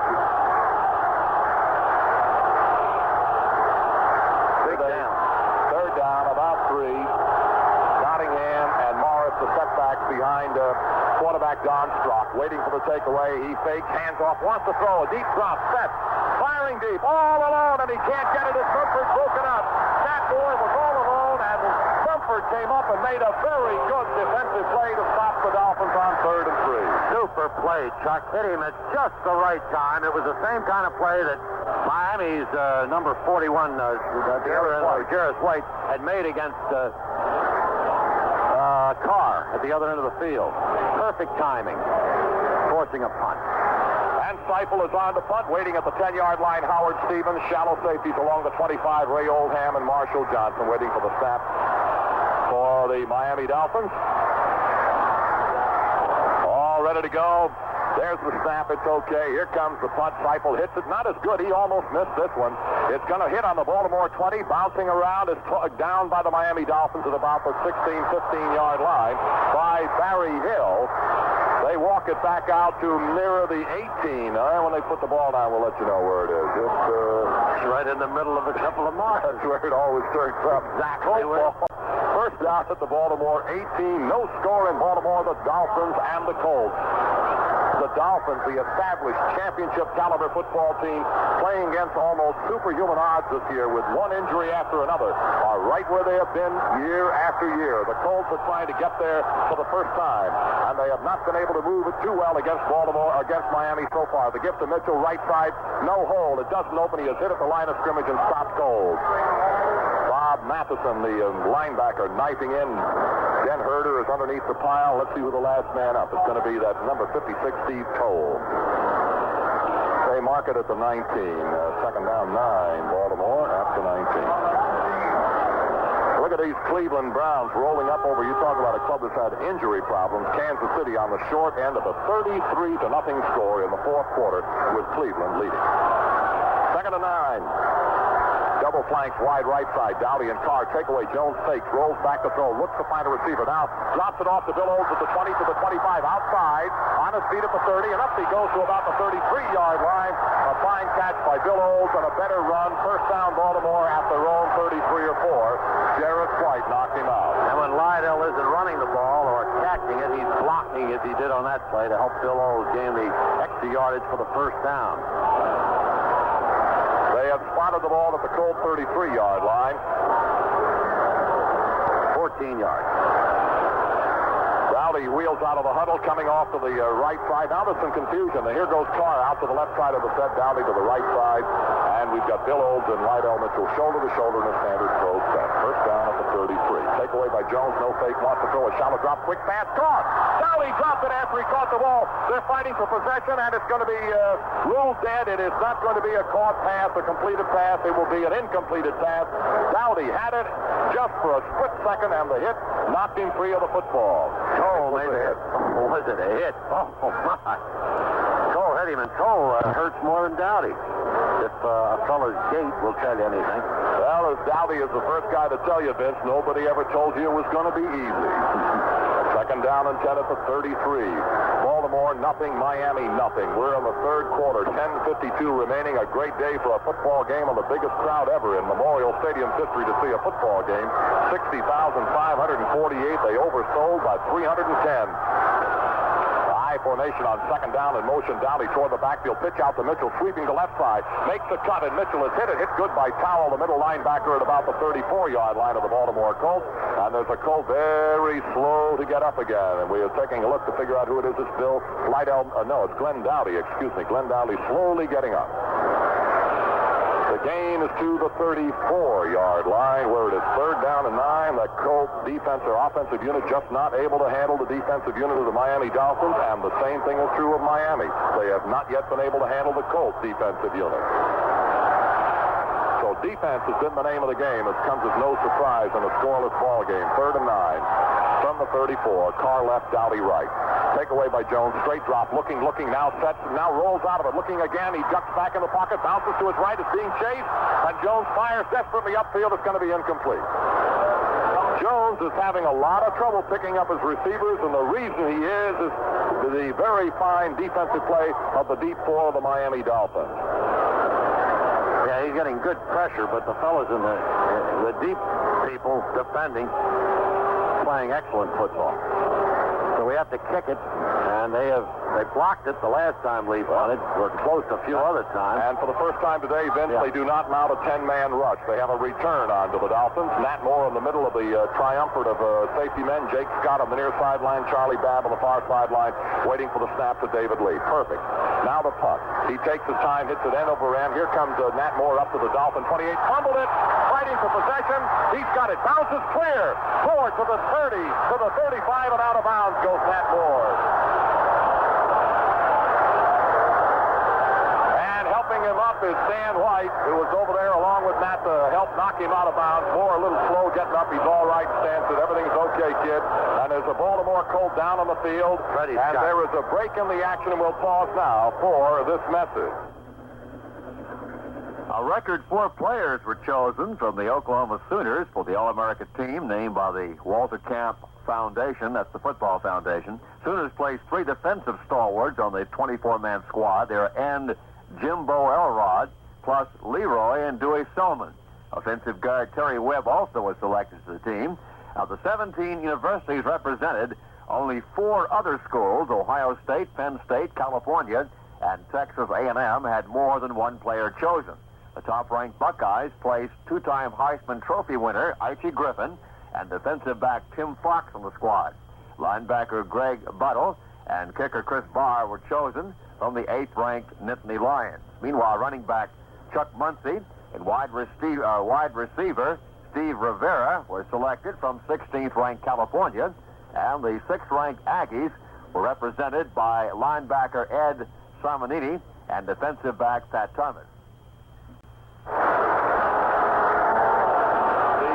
The injured Baltimore Colt being helped to the sideline is Freddie Scott. It appears to be a leg hurt. Statistically, here's some information prepared by Tommy Davis about the Baltimore Colts defensive unit. They have shut out the opposition over 6 straight quarters, including the first half of today's game. Also have shut out their opponents in 10 of the last 12 quarters the Colts have played. They have shut out their opponents going all the way back to the second half of the Miami Dolphin game in Miami. First down, Miami at the Miami 37-yard line. Takeaway by Strachan. First down, wants to throw. Pressure coming. Throws to the screen man. Don Nottingham up to the 40, to the 45. Open at the 50. Into Baltimore territory. Down by Jackie Wallace at the Baltimore 44-yard line. First down from the Miami 35. A screen to Nottingham, and the Miami Dolphins blew the Colts right off the field for a first down at the Baltimore 45. 20 yards on the play. And since we said Strachan hadn't been throwing on first, he's done it on the next 2 series, including that screen to Nottingham. He may be a rookie, untested quarterback, but in a pressure-laden ball game, he looks like he's been doing it every week for quite a few years. First down, Baltimore 45, in motion fully through the Dolphin backfield to the far sideline. Takeaway by Strock. He hands it off to Mercury Morris, trying to swing the left end. They plug it up. He tries to reverse the field and can't get anywhere as the Colts, Bruce Laird and John Dutton are all over him right along the Baltimore 47 or 8-yard line. What a play Dutton made. Stacking up the opposition stutter step from Mercury, and John Dutton, who's a lot taller, and stayed right with him with the steps and made the defensive play possible. Well, he read it very well, and Dutton had a heck of a jump and reacted beautifully. And now, instead of Merc Morris in that backfield, number 32, Benny Malone has come on for the Miami Dolphins. Fellow that runs as though he doesn't know which way his legs are going, and is he an effective runner? And they also have Bulash in there as a setback alongside of Benny Malone. 2nd and 14 at the Baltimore 49. Waiting for the snap. Whoops, Stock broke the snap count. The ball didn't come. Strock moved. And the flags are dropped all over the place. It's illegal procedure for back in motion penalty against Miami. Must be kind of embarrassing, huh, Vince, to be in under center, give him the snap count, move away, and the ball's not there. Okay, well, 10 other guys were wrong, you have to figure. I guess so. Well, I guess that's the sort of thing that you get with timing. He hasn't been snapped the ball very long from Langer. He has played very well, though. Strock, the youngster from Virginia Polytechnic Institute. He really has. He's been just an outstanding quarterback in some very tough football games. Last week against Buffalo, this week against Baltimore. 2nd down and 19 at the Miami 46. Strock yanks it away, wants to on the reverse. He gives it to Malone. Malone around the right end. Good blocking, and is hit by Malone by number 52 McLeod, and taken down right about at the Baltimore 48-yard line. Boy, that fellow's a good slashing type of a runner, is Benny Malone. He sure is, and those crazy legs of his. They spotted at the Baltimore Colts 48-yard line, and it is now 3rd down and 13 for Miami. And in the early going of the second half, one of the more important plays facing the Baltimore defense, Mike Barnes drops out, and you add Ray Oldham. Sometimes the Colts drop a linebacker in this third and passing situation. Sometimes they drop a tackle. Now they've dropped to a linebacker. The Colts seem a little bit confused defensively momentarily. Now they're set. 3rd and 13 from the Baltimore 48. away by Strock. A shallow drop. Quarterback draw. He runs it out of there. He's down to the 40. On his feet into the 30-yard line. And pulled down inside the Baltimore 30-yard line goes quarterback Don Strock. And what a heck of a call. A quarterback draw. And Strock runs for a first down inside the Baltimore 30. Fantastic call. Exactly. He called it. I mean, this wasn't a broken play. He ran a quarterback draw. Dropped back. Pressure was coming. Got between the initial people who were pressuring him and made a first down at the 29. And now back in that backfield again, Nottingham and Merck Morris wide to the left side, Twilly to the right side, Nat Moore. Strock fumbled the football, picked it up and starts running with it, and Freddie Cook eats him up, grabs the football, but it has been whistled dead, or has it? No, Miami still has the football. Freddie Cook searched the quarterback Strock, took the ball away from him, and the ball has been whistled dead prior to that event. Nobody can question that because only the guys in the field heard that whistle, but who can say when it was called dead? They gained a yard to boot. The Colts aren't complaining too much. Initial reaction was a little violent. But that's the second time in the last series of plays that the Dolphins have had just a little mix-up in their snap on the ball handling from their center and their quarterback Strock. Now they chase number 86, Freddie Solomon, wide to the right side of the set. We have again Nottingham and Morris. Here comes Solomon in motion through the Dolphin backfield to the near sideline. Strock takes it away without a fake. Rolls back, wants to throw, has time. Now rolls out, gets away from one man, gets away from a second, throws, and it's incomplete, intending for Solomon at about the 15-yard line of the Colts. Finally got a little pressure on quarterback Strock. Joe Ehrman and John Dutton were there, but they couldn't wrap him up. The Dolphins third down and 9 at the Colts 28.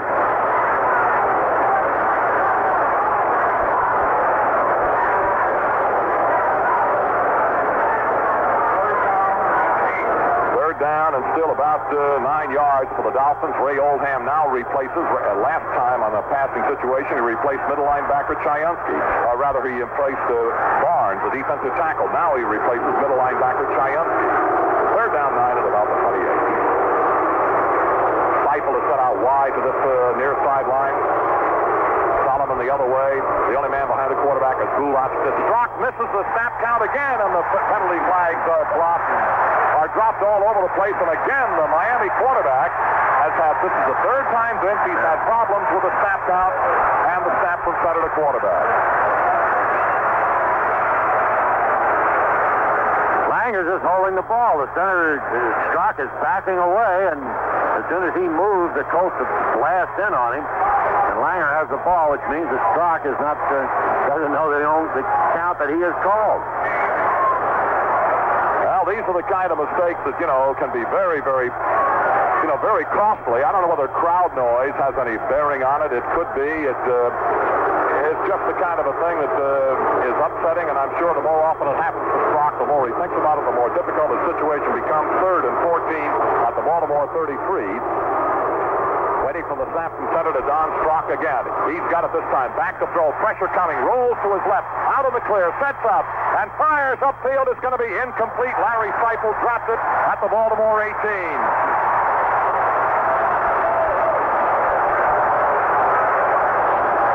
So they'll try another field goal. Or will they? This is too far, maybe. I don't see that fellow with the necktie. Be a 50-yarder. And the fellow with the necktie, Gary Yepremian, is staying on the side.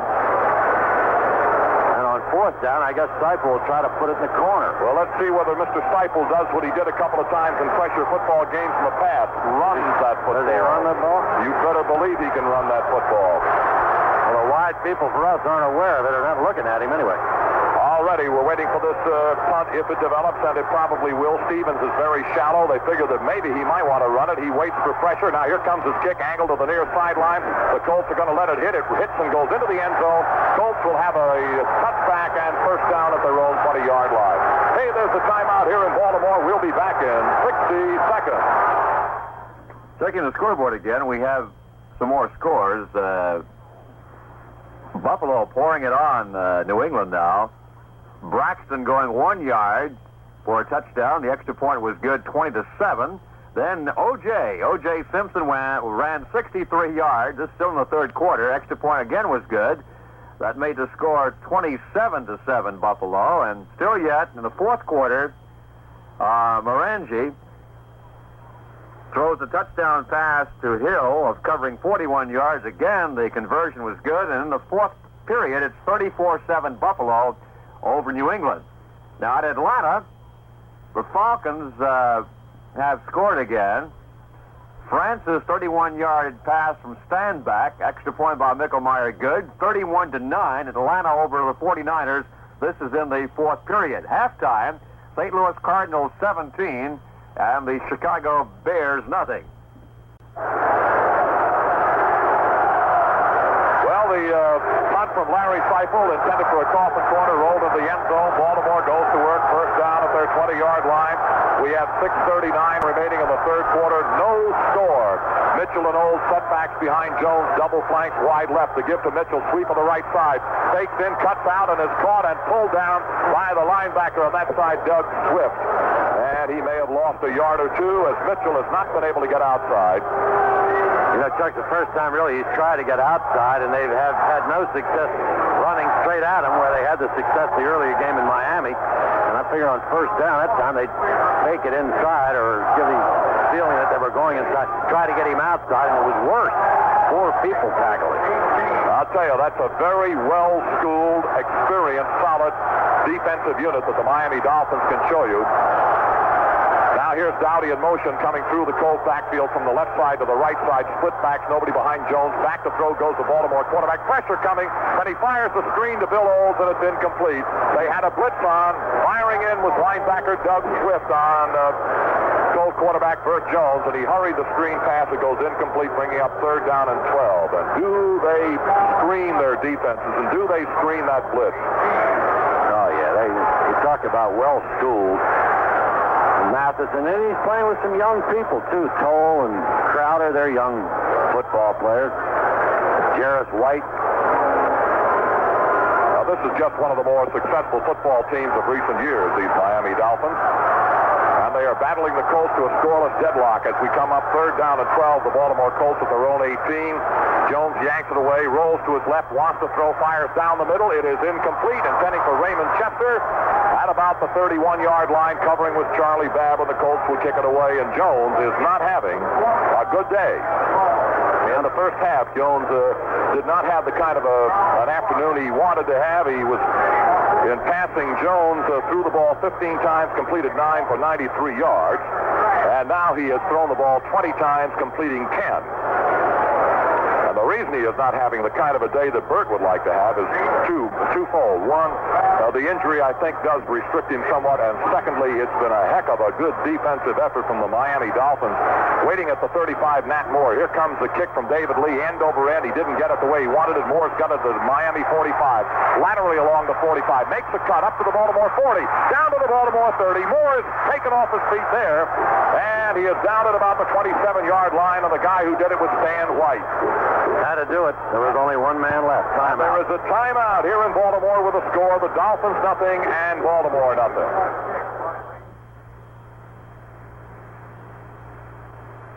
Other happenings in sports today. Marquette coach Al McGuire has insisted from the beginning of the college basketball season that Paul may be a sleeper in the Midwest this season. As it turned out, McGuire proved to be a good prophet.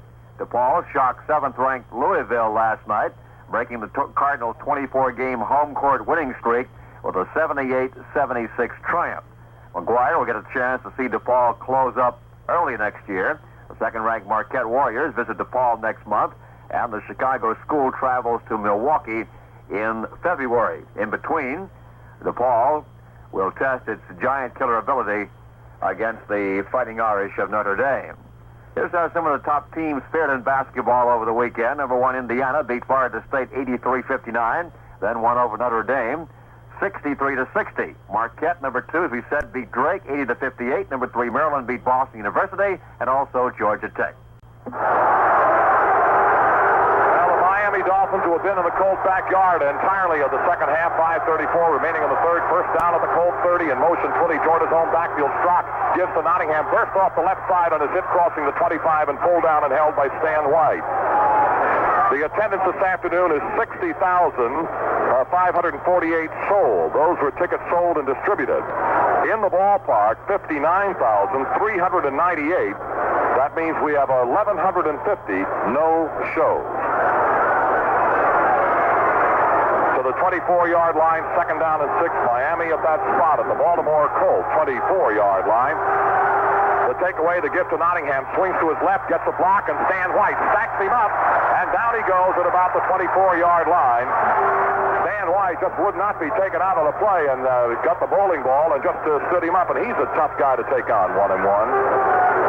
Met him chest to chest on that one, Chuck. Good center of gravity. Stan White's not stocky individual himself. Good play. It's a big play here. Every play's a big play. Scoreless game, 4:47 left, third period. You just can't count on your premium to continually miss field goals. That's all there is to it. Third down and 6 at the 24-yard line. Strock now comes around in a passing formation, a double wing. The only man behind the quarterback is Bulosh. Strock takes it away, rolls back to throw, has plenty of time, fires his pass. It is caught between two Colt defenders, and the flag goes down. The man who caught him was Larry Seipel, and a penalty flag has been dropped to the 15-yard line. And we'll see what this is all about. The flag has been dropped. Seipel knifed between two Baltimore Colts defenders and made the catch. And the referee says interference, Baltimore. First down. The catch was made anyway, and there's no further damage, but the ball now to 17. Didn't prevent the catch for the interference. Deepest they've been. Well, it's just, it seems like it's only a matter of time. They've had it down on this end of the field throughout this third quarter, have the Dolphins, and have still not been able to score. To Bulosh, down through the right side, all the way to the Baltimore 10-yard line goes Lou, and Bruce Laird is able to ride him down with Lloyd Mumford's help at about the Baltimore 10-yard line. And the defensive unit of the Baltimore Colts has been on the field for quite a little while here in this third quarter, and Miami is just bringing it to them. Second down and 3 now at the Baltimore 10-yard line. As they come out with Bulosh and Merck Morris as setbacks behind the quarterback, Don Strock. Waiting for that takeaway. Strock's got it. Gives to Morris down the middle into the Baltimore 5, and he is held up the 5-yard line. But a first down and goal to go for the Dolphins at the Baltimore 5.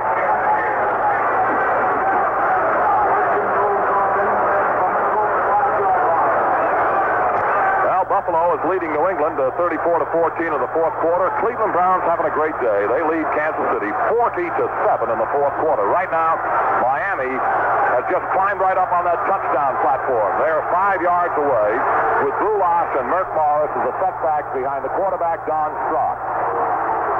Takeaway by Strock to Bulosh, straight ahead, and he is held at about the 3-yard line.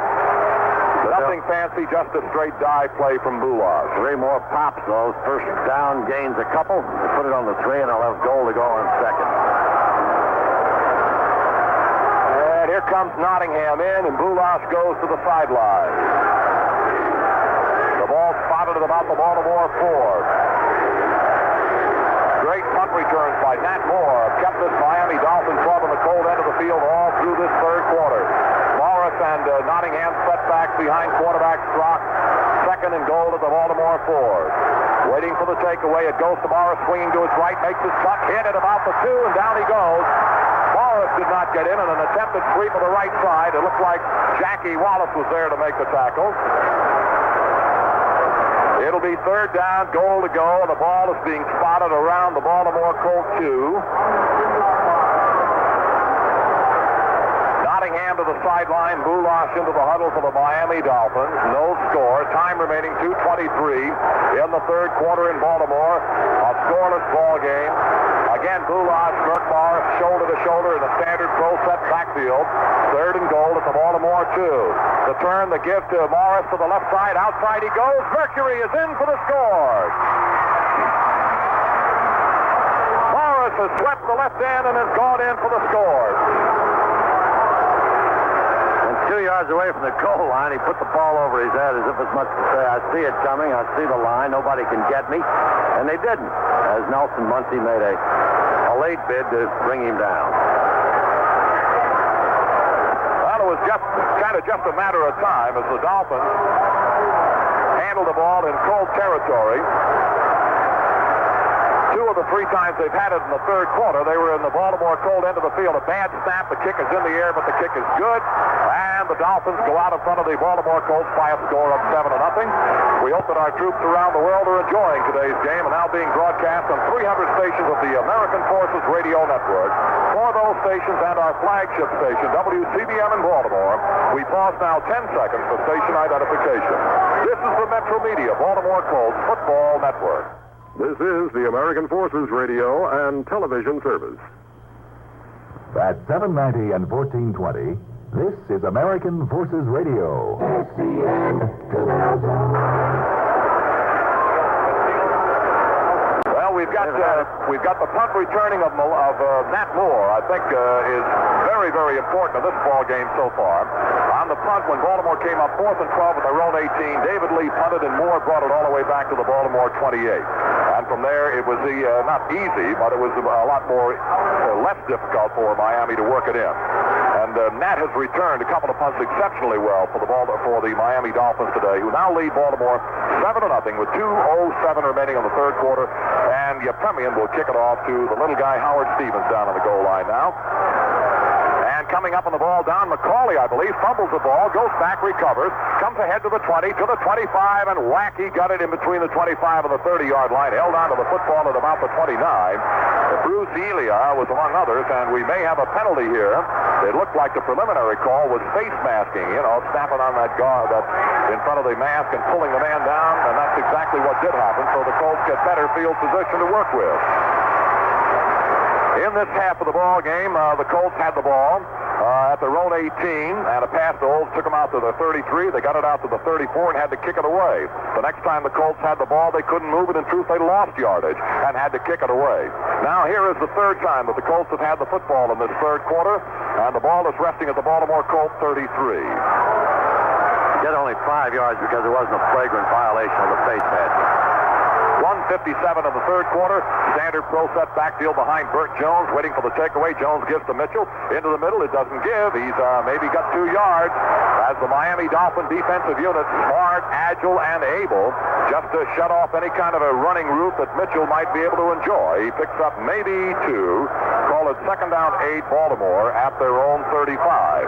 After the ball game, we have the offensive and defensive players of the week for the Colts, and we'll announce them during the locker room report right after this afternoon's game. Is Miami gaining one of the other little shades that indicates that maybe that great football player, Mr. Mo Menem, is swinging a bit to Miami? It's what they're able to do to Baltimore on first down. Back to throw is Jones. He fires to the sideline, caught by Dowdy and out of bounds at the Baltimore 42-yard line. It is not a first down. You got about 8. Miami, of course, gains more confidence the better they play defensively. And as Chuck says, shutting them off on first down when they come up 2nd and 8, 2nd and 9. And Miami comes up 2nd and 5, 2nd and 4. The Lions are leading the ball game. The reason for the lead, 7-0 Miami. It is third down at about a yard, Baltimore at the Baltimore 42. Dowdy wide to the right side. Double tight ends are on there now with Don McCauley and Bill Olds, the setbacks behind quarterback Jones.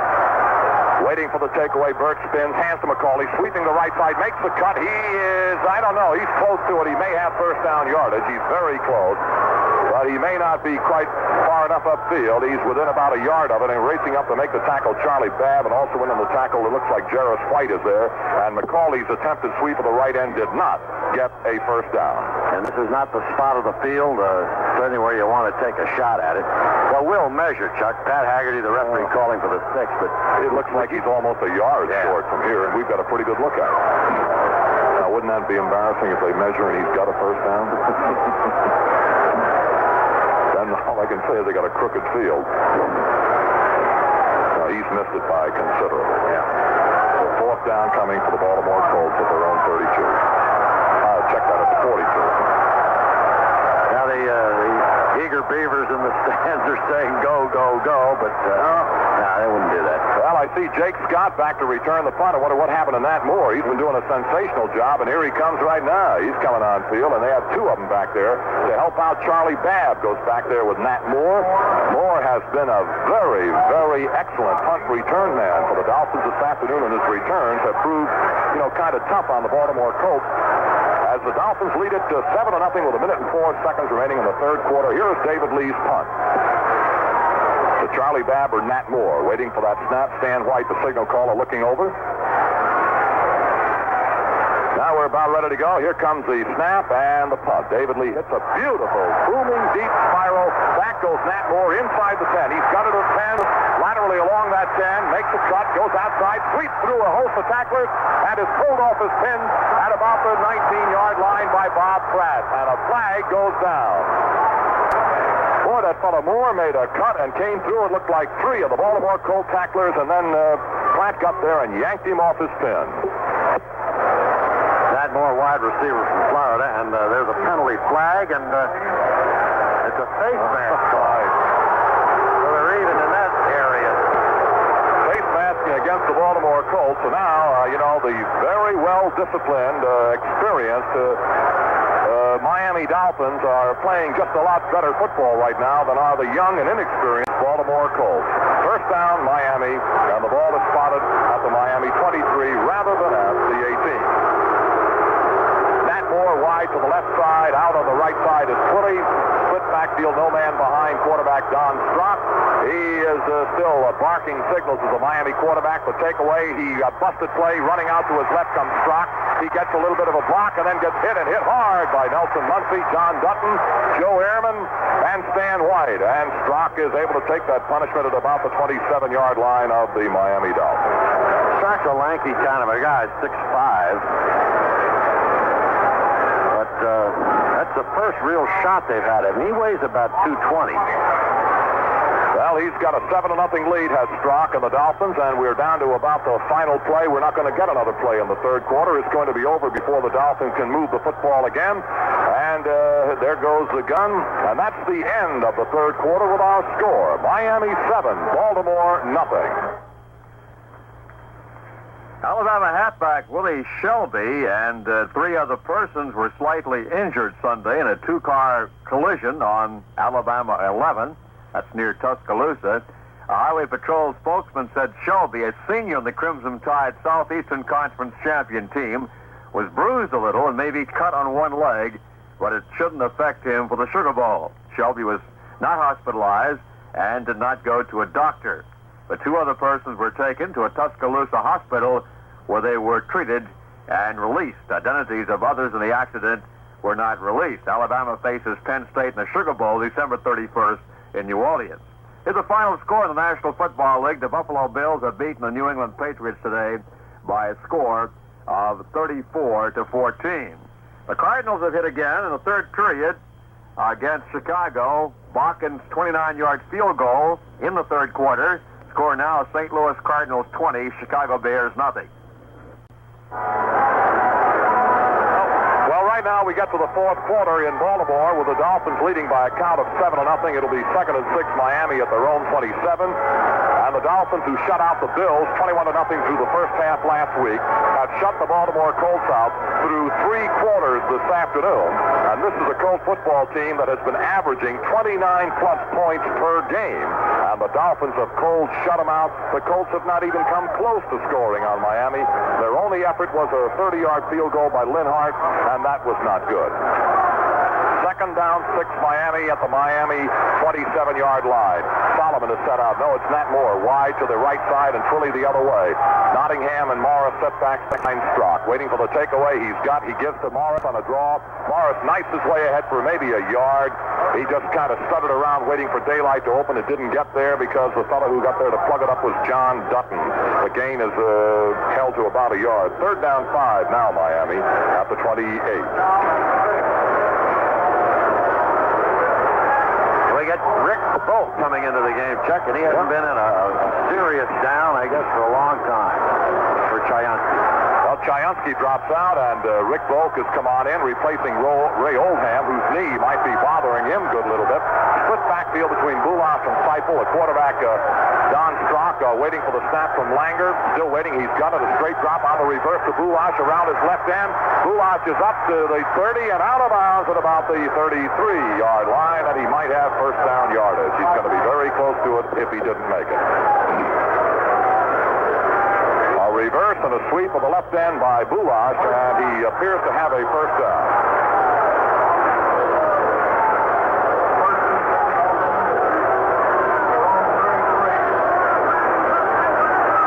Dolphins now first down at the Dolphin 34-yard line, leading by a score of 7-0. The second half of the ball game has been completely dominated by the Dolphins. Split backfield to give to Morris, starts to the right side, makes the cut, and down he goes at the 35-yard line. And here's a penalty flag thrown into a pileup from 15 yards downfield. And that was by field judge Pat Millett, who threw the flag. And I don't know what it's all about. Jim Chiansky gets tackle credit. Holding against Miami. And that might be one of the very few mistakes the Dolphins have made this afternoon, with the exception of a few miscalculations and misses on the snap between quarterback rookie Don Strock and center Langer. That's right. They haven't fumbled. They intercept. They fumbled one time back into the hands of the fumbler, who made a substantial gain out of it and had more than one interception early in the game. So it's now first down and 20 for the Miami Dolphins. The ball spotted at their 24-yard line as Morris and Nottingham set in a setback behind Strock. Matt Moore wide to the right, Twilly wide to the left. Miami leads at 7-0. And Strock waiting for the snap, turns, gives to Morris left side, bursts through a hole and get hit, and stays on his feet, crossing the 30 to about the 32-yard line. Bruce Laird hit him, and Morris took the hit and continued until Chiansky pulled him down at about the 32 or 3. It'll bring up a second down, about 11 for the Dolphins. At their own 33-yard line. Well, let's make it the 32. Twilly and Matt Moore are coming out wide to the right side of the Miami set at the moment, which is a standard pro set with Morris and Nottingham shoulder to shoulder in the backfield. Waiting for the snap from Langer to quarterback Strock. He fakes, he hands on a reverse to Matt Moore around his own left side. He is up to the 35, to the 40, and is hit crossing the 40-yard line and taken down by a gang of Colt tacklers led by Nelson Muncie. Well, the Dolphins have been full of reverses and wide end sweeps today against the Baltimore Colts. They're going to spot it somewhere around the 40, right on the 40 as a matter of fact. And that brings up third down at about 4. And of course, as the clock ticks away, it's not yet a factor, but this ball control, they can take 7 or 8 minutes to march a long way. And just seconds ago, they were first and 20, and now they're third and 4 at the 40. Twilly is wide right. Nottingham and Morris set back, turn, give to Nottingham straight ahead, stop and burst out of it and came forward another yard or two. He's very close to first down yardage at about the 44-yard line. This will require a measurement, and we just don't know. But Nottingham was plugged up, rolled off the pile, and came forward another 2 or 3. They needed 4 to get the first down. They had to get just about out to the 44, and let's see whether or not they have made it. Any part of the football will give it to them. They put the sticks down, and now they'll stretch the chain. I don't believe he's got it. Don't believe he has it. He's missed by 6. Now, you would kick it, wouldn't you? Here comes Seifel. He's not a runner usually. If I know Schuler, they will kick him. Exactly. One of the things you don't fool with is a chance with a championship. You just don't gamble unless you're behind. Seifel is on field to punt. Downfield, Howard Stevens is waiting. Marshall Johnson is back there with him. Rick Volk is backpedaling. Seifel, who has done a very good job punting for the Dolphins for quite a few seasons, has continued his effective punting again this afternoon. He missed only one. Waiting for the snap. There goes the snap. Here's Seifel's punt. He hits a fine high spiral deep into Baltimore territory. Stevens, fair catch requested by Howard at about the 13-14-yard line. And the Colts go to work deep in their own backyard. There is a timeout here in Baltimore. We'll be back in 1 minute.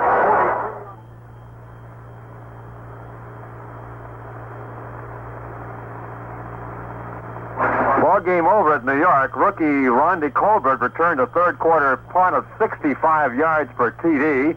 And Doug Coder then reeled off a 46-yard scoring run the next time the New York got the ball, as the Giants snapped a 5-game losing streak with a 28-14 win over the New Orleans Saints. Now, Colbert's punt return for the score was the first by a Giant since 1970, and Coder's T.D. jaunt was the longest from scrimmage this season by the 4-9 Giants.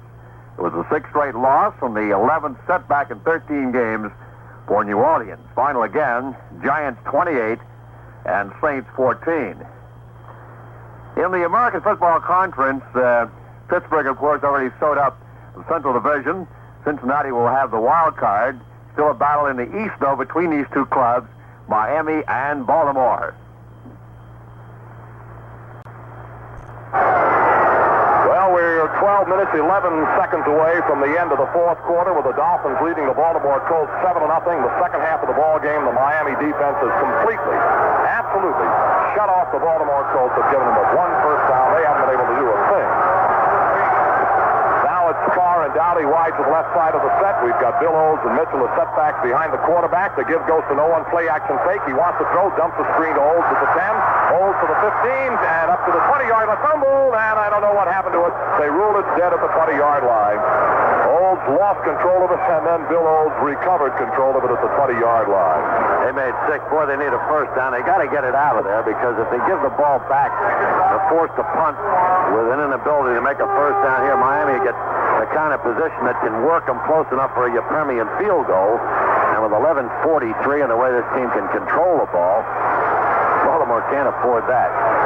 All ready to go with a 2nd and 4 at the 20-yard line. Split backfield. Nobody behind quarterback Jones. Carr wide left, Dowdy wide right. Here's the give to Mitchell into the middle. He goes. He's got yardage and is up over the 25 to about the 27-yard line. Goes Lydell Mitchell.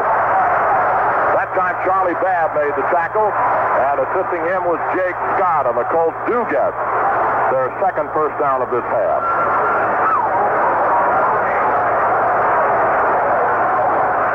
In Miami in the second half, the Baltimore Colts lost their quarterback, Burt Jones, and Marty Domrese was rushed into the gap, and he kept the ball on the ground, and the Colts ran it. Well, let's see what they're doing now. First down at the Baltimore 28. High formation. Old front man. Lydell is the second man. Jones fakes, rolls back, wants to throw, fires outside, and it is caught, and out of bounds goes Glenn Dowdy at the 38-yard line of the Colts, and that's close to another first down. He drilled it, so he didn't, again, you wonder if he's hurting. I know he's hurting, but it's not affecting his delivery. It is a first down as the pattern run by Dowdy was right at the post, and he got the first down. Now Colt ball first down at their 38-yard line. They've come from their own 14 to their own 38 on 3 plays. Dowdy coming out wide to the left side of the set. Roger Carr the other way. The Colts looking at present an I formation against the Miami Dolphins right now. First and 10 at the Baltimore 38, trailing 7-0. Jones rolls slightly to his left, wants to throw, fires down the middle. It is caught by Raymond Chester at about the Baltimore 46-yard line. Chester peeled back on what they used to call 100 years ago kind of a button hook. It's been that long. At the 46-yard line. Second down and 2. Well, the final New York Giants defeat New Orleans 28-14, excuse me. That's the final score. The Giants 28, New Orleans 14 is the final score. Second down 2 at the Colt 46. Split backfield. Nobody behind Burt Jones. Dowdy to the right side of the set. The give to Lydell. He's got first down at about the Baltimore 49 as he gallops straight ahead. Mitchell picks up a first down at the Baltimore Colts 49-yard line. On the Colts now mount a little bit of an offensive threat that begins to get this ballpark livened up in Baltimore, trailing Miami 7-0. Time 9:50 remaining. First down, Baltimore at their own 49. And kind of a mist is beginning to settle in over Memorial Stadium, and it's getting a little bit on the cooler side, but nobody in this ballpark minds. They're standing better than 60,000. Well, just about 60 actually in the ballpark. First and 10 at the 49. Double flankers wide to the left side. Jones yanks, fakes, wants to throw a deep drop set up by Jones. Lobs it to screen to Bill Olds. He dropped the football at about the Baltimore 49. They were trying to set a screen for Bill Olds, and he dropped the football. Second down 10, Baltimore at their own 49. Had he caught the ball, the Miamis were coming at him, and we'd have had no better than I think we have now, which is 2nd and 10. He was 5 yards behind the scrimmage line when he dropped the ball. Here's another final score. The Cleveland Browns, who had all sorts of difficulty beginning this year, have walloped the Kansas City Chiefs 40-14. That is a final. Well, this Colt drive started on their own 14. It's now out to the 49 with a 2nd down and 10. Dowdy wide right, Carr wide left. Standard pro set backfield. Miami leading by a count of 7-0 with 9:23 remaining. Jones is back to throw. Pressure. He's running away from pressure with the middle linebacker. Towle fires upfield. It is incomplete and almost intercepted by Charlie Babb. He was intending for Raymond Chester. And Chester is griping to the official about interference. He claims he's being held, and it'll be 3rd down and 10 at the 49-yard line, and Jones is having a difficult day against a determined Miami defense. Cal blitzed on that one, got after him, and forced the bad pass. Probably an ill-conceived attempt. He shouldn't have thrown the ball, really. And he was lucky Babb couldn't handle it. 3rd down and 10, and this might be the play of this ball game. You never know. 3rd and 10 at the 49, and Jones takes it away. He wants to throw. Pressure is coming. Rolls right, sets and fires. Caught by Lydell Mitchell. He's got a first down inside the Miami 40. Mitchell caught it at the Miami 38. Great play by Mitchell, who spun immediately upon the reception of the ball and got away from somebody who hit him. It wouldn't have been a first down had he not made that move. And that got him as far as the 38 first down. Big play. Baltimore at the Miami 38-yard line. In the first half of the ball game, they got deep enough for Linhart to try a 30-yard field goal, and Tony missed it. Now they have first down at the Miami 38. 8:43 remaining. Dowdy wide right, Carr wide left. Mitchell and Bill Olds, the setbacks. The turn, the gift to Mitchell into the middle. He hits straight ahead, bangs his way inside the Miami 35 to about the 34-yard line before Bob Matheson is able to stack him up. A quick pickup of 4 by the tough running man from Penn State, Lydell Mitchell. 2nd down, 6 now at the Miami 34. I think they're going to tell you when this one's over, Chuck, it's been the toughest hitting game of the year. Because the battle in the trenches there is unreal. It really has been a tough day as both defenses have played exceptionally well, and in that Miami is leading 7-0, I guess you have to say that the Miami defense has certainly played better than Baltimore. 2nd down, 6 at the Miami 34. Carr wide right, Dowdy wide left. Jones with a split backfield. The takeaway by Burt. No fake. Deep drop. Wants to throw. Dumps it off to Mitchell. Mitchell's got it 35. 30. Down to the 25. And he's inside the Miami 25 and taken down at about the 23. Jake Scott, among others, made the tackle. Roan was also there. Mitchell caught it, put a move on a defender, and went flying downfield to the Miami 23, first down.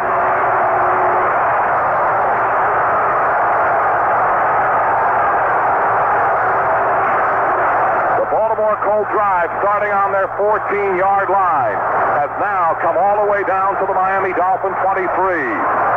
And Jones brings them out, sending Carr wide to the right side, Dowdy to the left side. Again, it's Mitchell and Bill Olds, the setbacks behind the gutty kid from LSU, waiting for the takeaway by Burt. Jones rolls to his left, wants to throw, sets and fires. Caught by Chester at the 15, and down he goes at about the 11. Baltimore is on fire as Chester has just caught a pass at the Miami 11-yard line. Curtis Johnson made the tackle with 6:45 remaining. They've done 75 yards, 11 to go to get a tie if they can take the point. And Jimmy Kennedy replaces Roger Carr on 1st and 10 at the 11. Tight end. Roger Carr out of the ball game. Chester and Jimmy Kennedy are the tight ends. Dowdy wide to the right side. They go to a double wing. Olds on one end of the wing, and Dowdy on the other end. The man behind the quarterback is Lydell Mitchell, waiting for the takeaway by Burt up to Donaldson. 11, pitch out to Mitchell, swings to his right, cut to the 10. Down to the 6-yard line goes Lydell Mitchell. A fine run and a good tackle by Jake Scott. The Colts can make a first down without scoring. They're at the Dolphins 6-yard line. 2nd down and 5. And Pratt and Taylor, the blockers on the right side, blasted it out. And look at the Baltimore Colts crowd. They are here this afternoon, hoping against hope the Colts are able to do it. They are now within 6 yards of tying the football game. Dowdy wide right. They go to the double wing. Dowdy's the wing on the right side. Bill Old's the wing on the left side. Mitchell, the only man behind the quarterback. 2nd and 5 at the Miami 6. Waiting for Jones. The takeaway. Pitch out to Mitchell to the right side. Swinging back to the 5, to the 2, and he is in for the touchdown. Oh, my. He scored.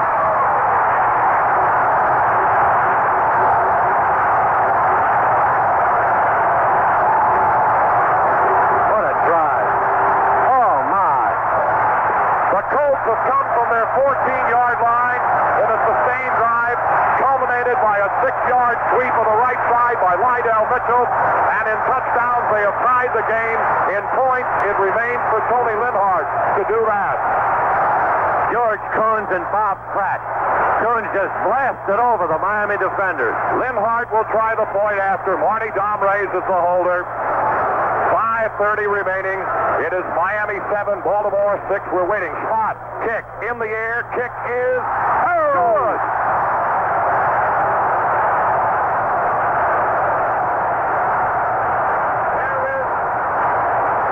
There is a timeout with the score. The Miami Dolphins 7, the Baltimore Colts 7. Final score at Cleveland, Greg Pruitt darted for 214 yards today and 3 touchdowns and passed the 1,000-yard rushing mark for the season as the Cleveland Browns overwhelmed the Kansas City Chiefs 40-14. The little halfback carried 26 times and scored on runs of 10, 3, and 14 yards to run his season's total of 1,030 with 1 game to go. He joined Jim Brown and Leroy Kelly as the only Brown runners to reach that level before 44,368 fans who gave him a full minute's applause when he broke the mark on his 14-yard touchdown run midway in the 4th period. The victory was the Browns' 3rd, all at home, against 10 defeats, and dropped the crippled Chiefs, who was shut out until the final 10 minutes to 5-8.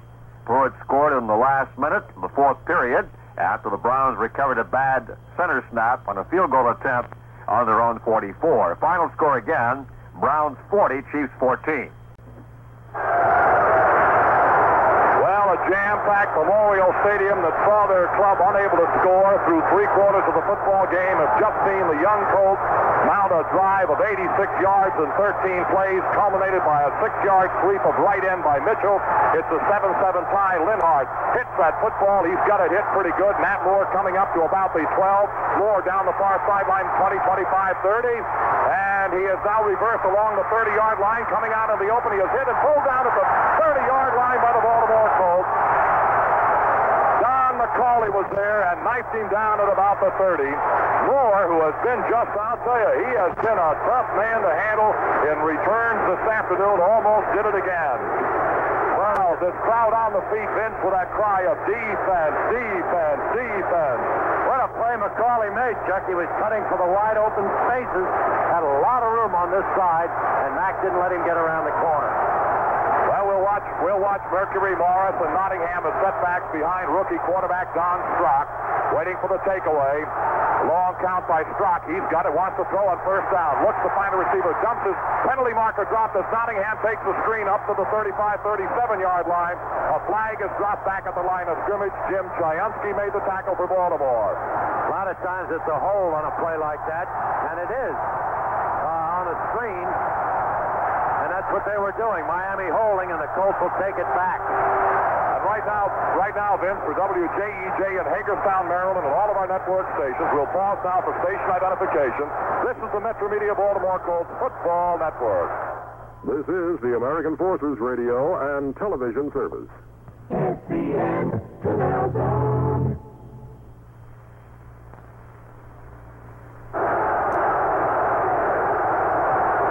Looking in at one of the sites that hasn't been seen in Baltimore for some time, but you've got a jam-packed stadium. They're in this ball game as much as their football team. 2 good football teams, and what a show they've given us today in Baltimore. After the penalty on the holding, it's 1st and 20 at the Miami 20. Strock yanks it away, gives it to Morris, a sweep of his left end, turns the corner, is up to 25, and up to the 30-yard line goes Morris before he is finally hit and held. And Stan White did the hitting and the holding. A good tackle by Stan. A left end sweep by Merck Morris picks up 10 quick ones, and it's 2nd and 10 for the Dolphins at their own 30. 4:50 left in the ball game. Morris is in. Twillie's out. Okay. Morris is out now. And we've got into the ball game now Freddie Solomon, also Bulash, I believe, and Larry Seipel. And Matt Moore and Solomon come wide to the right side of the set. Seipel is split off as the left end. Bulash, the only man behind the quarterback. Don Strock, 2nd and 10 at the Miami 30. Waiting for the takeaway by Strock. He's got a straight drop. He wants to throw, looks to find a receiver, fires it down the middle. It's going to be caught by Solomon at the 45, and he ducks ahead to the 47-yard line. Freddie Solomon made a heck of a catch on a return route. Jackie Wallace made the tackle. The Dolphins have a first down at their own 47. Solomon has great deep speed, Chuck, and I'm sure the defender's concerned about the deep pass rather than protecting against the first down pass, which Freddie ran. And again, a defensive front four that leads the National Football League in sacks has not been able to get to the quarterback today. Hand off to Mercury, swings the left side, makes the cut, and gets a hit, and they may have run over. Big pile up at the 45-yard line. Baltimore may have recovered. Wait for the sign from the officials. They're still battling down there. There has been no sign yet, but the fumble has been recovered at the 45-yard line. We wait to determine possession. Fred Cook is Baltimore. Baltimore recovers.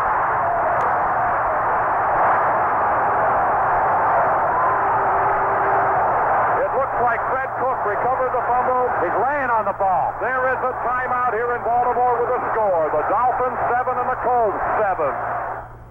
Well, they're going wild at Memorial Stadium, Baltimore. They haven't had a real good ball club since the heyday of Johnny Unitas, and they had some real fine ball clubs then, back in the 1960s. But there's been dark days since then, but they're back this year with young Burt Jones and company.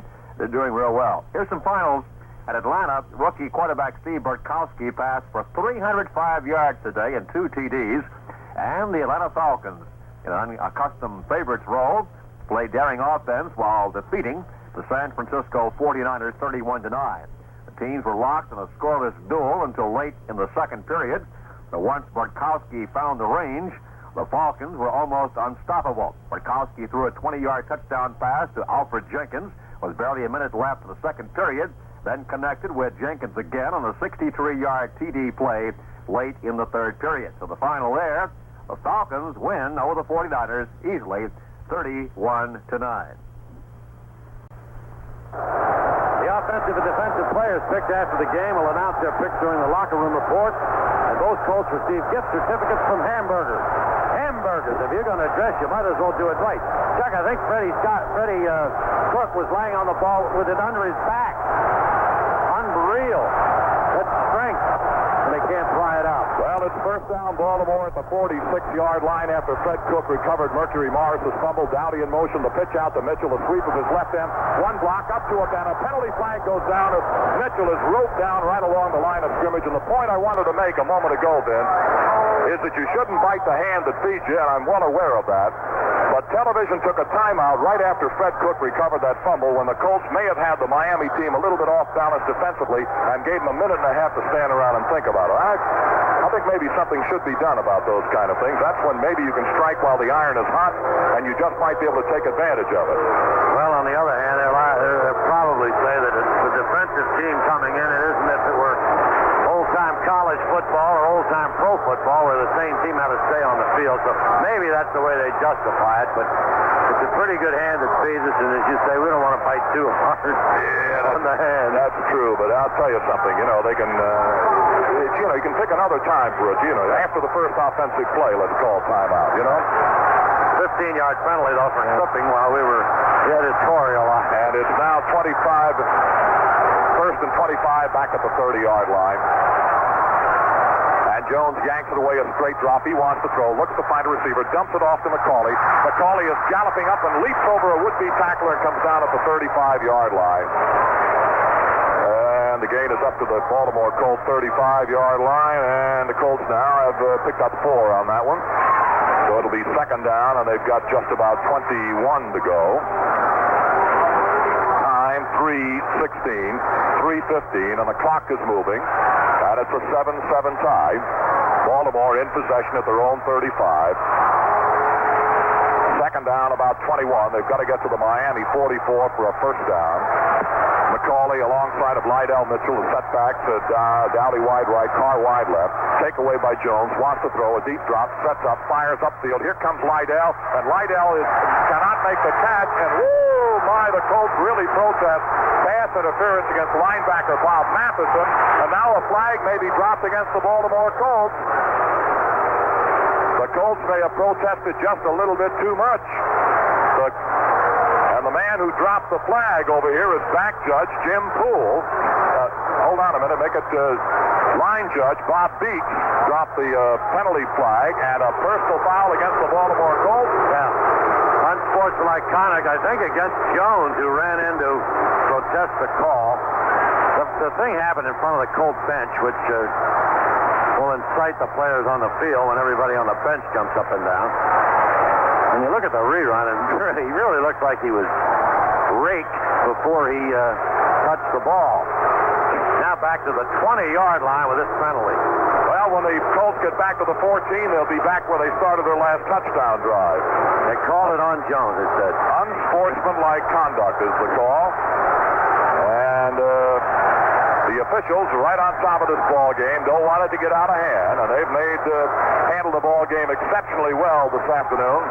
This is a game that has intense feelings in it, and Baltimore now is in possession back at their own 20. That's 36 yards to go is exactly right.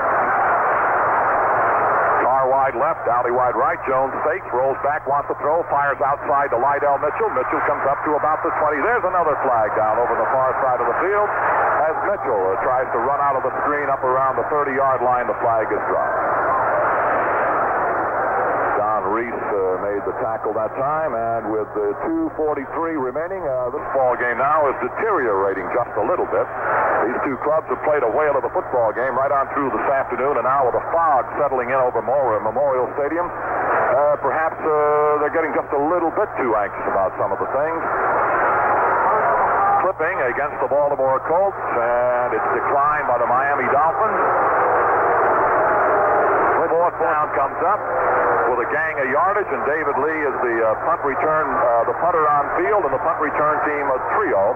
Jake Scott, Charlie Babb, and in the middle, a guy who has just done nothing but a brilliant job of returning kickoff and punts today for the Miami Dolphins, Matt Moore. He's down around the 25-yard line of the Baltimore Colts, of the Miami Dolphins. Snap to David Lee. Here comes his punt. He hits it good, and coming up on it is Matt Moore. Fair catch requested, and Moore makes it at the Miami 38. Good coverage by the Colts. Miami is protecting the returner. Now it is now up to that vaunted defense of the Baltimore Colts. And they have got more than a little bit of work cut out for them. The offensive line of the Miami Dolphins, magnificent. They have not allowed their quarterback to be sacked one time today. First and 10, Miami at the 38-yard line. Split backfield, nobody behind Don Strock. He's got a clean, spotless white jersey, hands it off to Nottingham, swings his left side, puts his head down, and John Dutton, it looked like, roped him down as he crossed the 40-yard line after a tough run of maybe 4.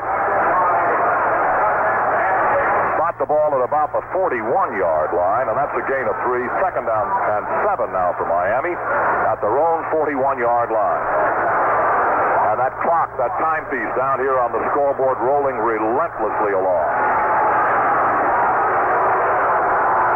Wide to the left, Twilly to the right, Nat Moore. Split backfield, nobody behind that quarterback, Don Strock, waiting for the takeaway. Strock gives it to Morris, left side, puts his head down and racked up right about at the line of scrimmage. He may have gotten a yard. Ehrman got there, and also Bruce Laird, and we may be right down to the 2-minute warning, and that's exactly where we are. There's the 2-minute warning with the score. The Miami Dolphins 7, the Baltimore Colts 7.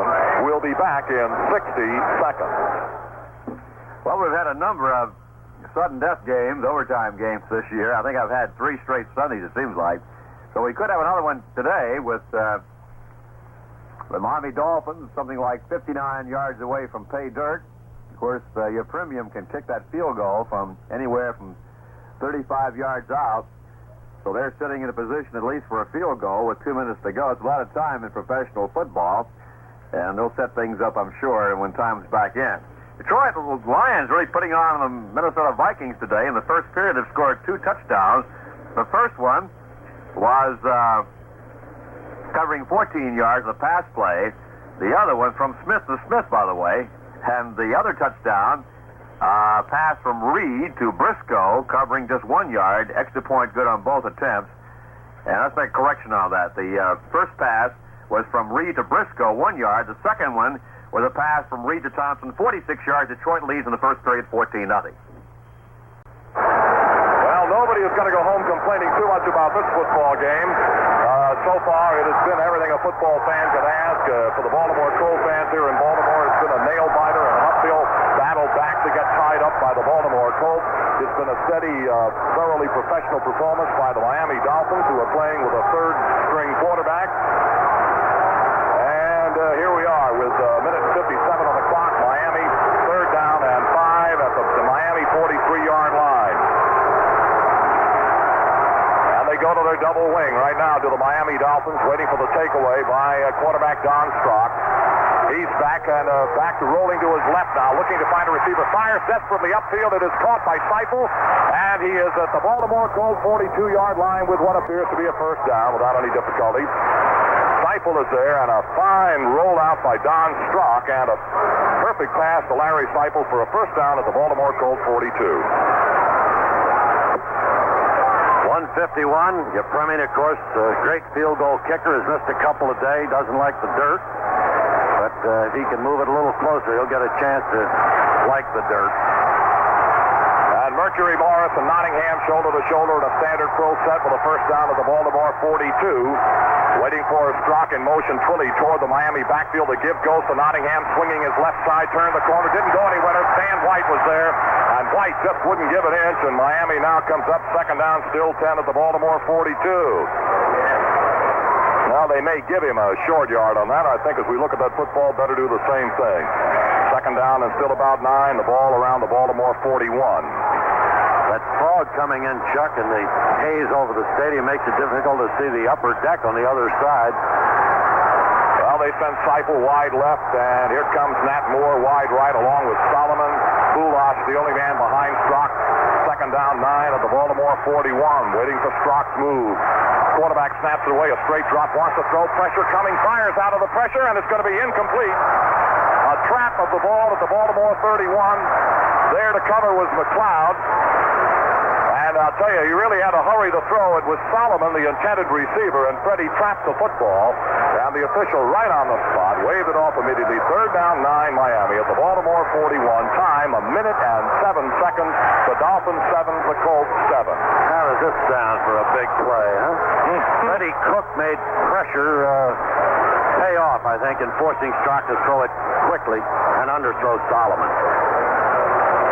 And that right side tackle over there, Norm Evans and Freddie Cook have been having a good go-round all day long, and Evans has done a masterful job at containing one of the very best pass rushers the Colts have had as a defensive end since the days of a fellow named Gino Marchetti. Exactly. Well, they have taken a little bit of a timeout here. The clock shows us 1 minute and 7 seconds. It's the Miami Dolphins 7, the Baltimore Colts 7. A scoreless first half. Miami finally put 7 on the board.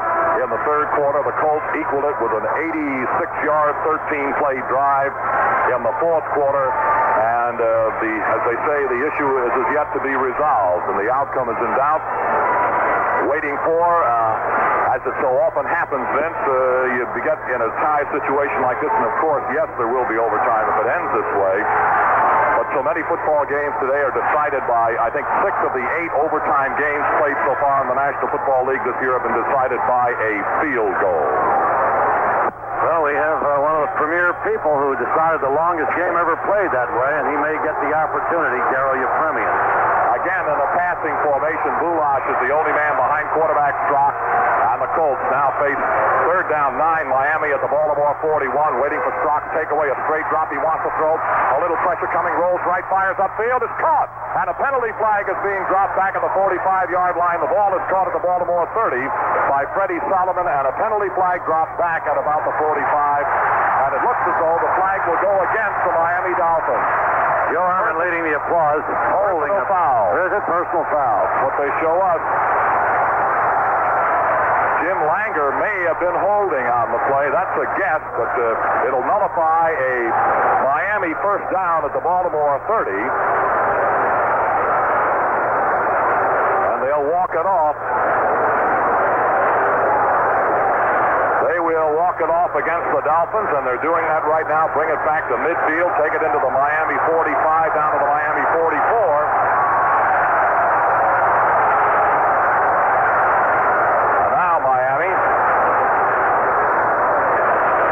Prevent defense these days. Third down and 20.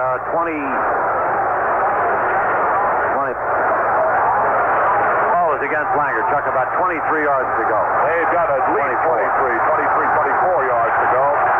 Third down at the Baltimore at the Miami 44. Again, that same passing formation. Strock is back to throw. Looks to find, rolls to his right. Looks to find a receiver. They're going to get him. And Strock is down by Stan White. Or Mike Barnes, excuse me. Mike Barnes. Broke through and sacked the quarterback Strock at the Miami 33. 53 seconds to go. What a dramatic moment. Is the fog really now, Chuck, becoming difficult to see the field as we get into overtime. 33 seconds to go on fourth down. Miles of yardage needed. Believe me, as Vince is telling you, the fog is rolling in at Memorial Stadium. Some of the upper deck patrons, I am sure, are having a little difficulty seeing. Here is Larry Seipel's punt. Howard Stevens is waiting at the Baltimore 32, waiting for the snap from center. Still waiting and waiting. Barnes has finally sacked that Miami quarterback, and what a time for a sack. And the clock peeling along. Here comes the snap. Seipel hits it end over end. Howard Stevens backpedals to the Baltimore 25. He's got laterally along the 25, up to the 30, to the 35-40, to the 45-50, tipped in the Miami 48-yard line. Stevens is down. And the Colts now will stop that clock with 18 seconds left. Broke it, Chuck. He still had a few people to pass, but he did trip as he crossed midfield and fell on the 48. Return of 28 yards, 27 yards. At the 49-yard line, Baltimore, first and 10 at the Miami Dolphin 49. The return by Stevens. 18 seconds on the clock, and the fog is really rolling in and settling down here on the playing area at Memorial Stadium with 18 seconds left. Carr wide left, Dowdy wide right. Jones waiting for the snap from Mendenhall. He's got space, rolls back, wants to throw, looking to find a receiver, fires down the gut, caught by, no, it's incomplete. Dowdy was there and could not hold onto the ball at the Miami 28-yard line. No, what a shot. He had it and couldn't hold it and is up limping. It'll be second down, still 10 Baltimore at the Miami 49. Great hit by the Dolphin defender. How true. Knock it out of his hands. But, oh, my, you could see it, the field goal chance from there. It took 6 seconds to reel that play off, and Baltimore is ready to go again. What an amazing picture, and what an afternoon of football in Baltimore. And now, at the end of the regulation period, the Colts and the Dolphins in a 7-7 tie. Dowdy wide left, Carr wide right. And Jones again, waiting for that snap from Mendenhall in motion. Dowdy toward his own backfield. A fake handoff, rolling back to throw is Jones setting. Looks to find a receiver, fires down the gut. It is incomplete again, trying to hook it up with Glenn Dowdy, and Jake Scott was there to break up the play. An incomplete forward pass, and the Colts come up to third down at the 49 as they try desperately to get in field goal position for Tony Linhart. Now they almost have to go for the touchdown. Well, they do have a timeout. They have all their timeouts left, but 7 seconds. It'll take them that long almost to run the play, so I don't know whether they'd have time, Chuck, to kick the field goal even if they complete a deep pass. It would be very difficult to think that they would right now, and if they run that sideline pattern with about a second or two, yeah, they might get it. Dowdy now coming wide right, Dowdy wide left, Carr wide right. Third down 10 at the Miami 49. Jones yanked it away, back to throw, a deep drop, looking now, running out of pressure. Jones is still in trouble, running upfield. Now stops, fires toward the end zone over everybody. Incomplete forward pass. He just threw it away. Jones hoping that it won't be called intentional grounding, and that's it. The gun has sounded here at Memorial Stadium. That's the end of the regulation play with Baltimore and Miami tied 7-7. We'll be back with overtime in 60 seconds. We'll take a look. Well, we have that 60-second break before the flip of the coin, and that's very, very important. Who wins that toss? First team, of course, that scores in the 15-minute period wins the ball game. Okay, Oakland has scored again. Banaszak 3-yard run, extra point good by Ageless Blanda. It's 13-3 Oakland over Houston. That is in the second period. Now the Cardinals, Peyton has run the ball 10 yards for a touchdown. The extra point blocked. We've had 2 or 3 like that. Well, Vince, we go to overtime here in Baltimore, and the Dolphins have won the toss and have elected to receive. Now, there have been 8 overtime games so far this year, and 6 of those 8 overtime football games have been won by a field goal, and 6 times the team that won the toss lost the game. So we'll figure Tony Linhart can kick it down deep into the end zone, and Miami will put it in play at the 20. Baltimore will hold them, get good field position after a punt, and then we'll go from there, maybe. Well, we've been involved in a few of these. Chuck, do you remember do you remember the playoff game? Is asking if you remember this morning, because you remember the famous game in New York. How true, I remember. That was quite an afternoon of football, and it was my great privilege. I shared the microphone that day with Chris Schenkel, and I did the first half of the game and Schenkel the second half, and when the overtime period rolled around, it was time for me to go to work again. The other time we got mixed up in an overtime ball game, I was working the Green Bay Packer Baltimore Colts game, and that was the game that brought about those great big tall uprights that you now see, because a fellow named Chandler kicked one that a lot of us believe today was not good. That's right. And they're the only 2 in which the Colts have been involved in the many years they've been playing this game. So they'll kick it off. Tony Linhart kicking into the closed end of the stadium, which means that Miami will, of course, run into the open end where both teams have scored in the 7-7 tie this afternoon. I guess if you're a perfectionist, Vince, if you're the kind of a fellow who knows everything there is to know about football, you can probably find a lot of faults with this ball game, but I'm a scoreboard reader. Yeah. And when I see 2 football teams play 4 quarters of football and they're still tied, I got to figure here are 2 pretty good ball clubs that are doing their job as best they can and are rewarded by being in a tie situation. And I think the Dolphins and the Colts are just that way. 2 very good football teams, and at the end of the 4 periods, they couldn't figure out which one was better. So here we go to overtime to try and figure that out. Well, Miami's shown an awful lot of heart getting itself together with so many injuries. Baltimore's youth has played with great poise, and I think it's been a great game. Hubert Ginn and Matt Moore are waiting on the goal line. Linhart desperately wants a good kickoff. He's up for the ball. Swings a leg. He's hit a good sailor coming down at the Miami 10, bounces toward Ginn at the 8, up to the 10 to the 15, 20. Now the 25 to the 30 and up to the 35-yard line, and over it goes Hubert Ginn. Again, another excellent return by the return team of the Miami Dolphins, and Hubert Ginn was the ball carrier, another former Baltimore Colt. And Dave Pear made the tackle, so Miami now has a first down, and the ball spotted at the Miami 36. First team that scores wins in overtime at Baltimore. We play a 15-minute period. Or less. Matt Moore split to the left side, flank to the right side, Twilly. And the takeaway by Strock. The give goes to, it looked like Benny Malone cutting into the hole up over the 40 to about the 42-yard line. And Steve White made the stopping tackle. And it turns out not to be Malone, but Mercury Morris again. Got to look at one of the numbers, which is a 2, and Morris wears 2 of them, and Malone has a 32. Yeah, the ball is spotted up there at the 42-yard line. So there's a gain of some 6 yards on the first carry by Mercury Morris, second down and 4. And again, Morris and Nottingham. As Strock turns, gives to Morris into the middle. He goes up over the 45, still on his feet at about the 49-yard line as Merc Morris just booming it straight ahead. And the Dolphins have run it from their 36 to their 49 and have a first down. Bruce Laird is credited with tackle, and Morris has done more inside running today, Vince, than I've seen him do in some time. That's right. Indicating that his traction can be better in there than trying to get outside. He has a thing about AstroTurf. He loves to run outside, but on the dirt field, he'll run inside. First down at the Miami 49. Nottingham and Morris behind quarterback Strock. We're in overtime in Baltimore. Strock wants to throw a shallow drop looking, can't find it. Now fires for the outside, way over the head of everybody. His intended receiver was Matt Moore, and he threw it away rather wide. Second down 10 Miami at their own 49. You know, the pressure hasn't even gotten close very often, which is an indication of the excellent job the Miami offensive line has done. Baltimore has pressured passes this year relentlessly, leads the league in sacks. 56 sacks now gets it, isn't it, Thompson? Yes, and 56 is right. But they haven't gotten near Strock often.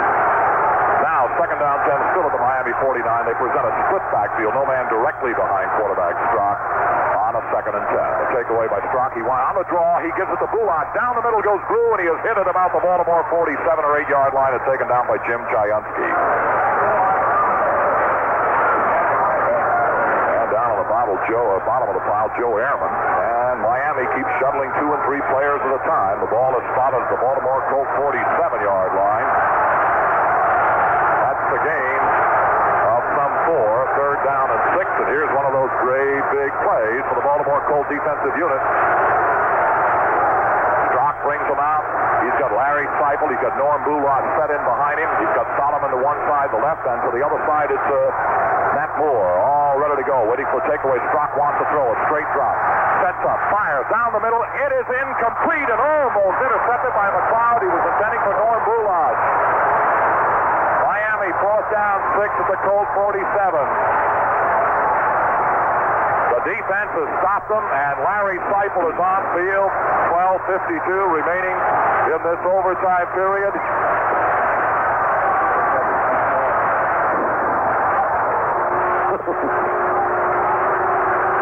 Well, Seifel don't run it now. Don't fool us. 4th and 5. They got to kick it from midfield. Seifel waiting, and Howard Stevens waiting at about the Baltimore 12-yard line. And that fog getting lower, the snap. Here comes Seifel's punt. He angles for the coffin corner. It looks pretty good. Stevens lets it go. It's going to go out at about the 2-yard line. No, they walk it up to the 3, now drop it at the 4. Oh, what a weapon he is.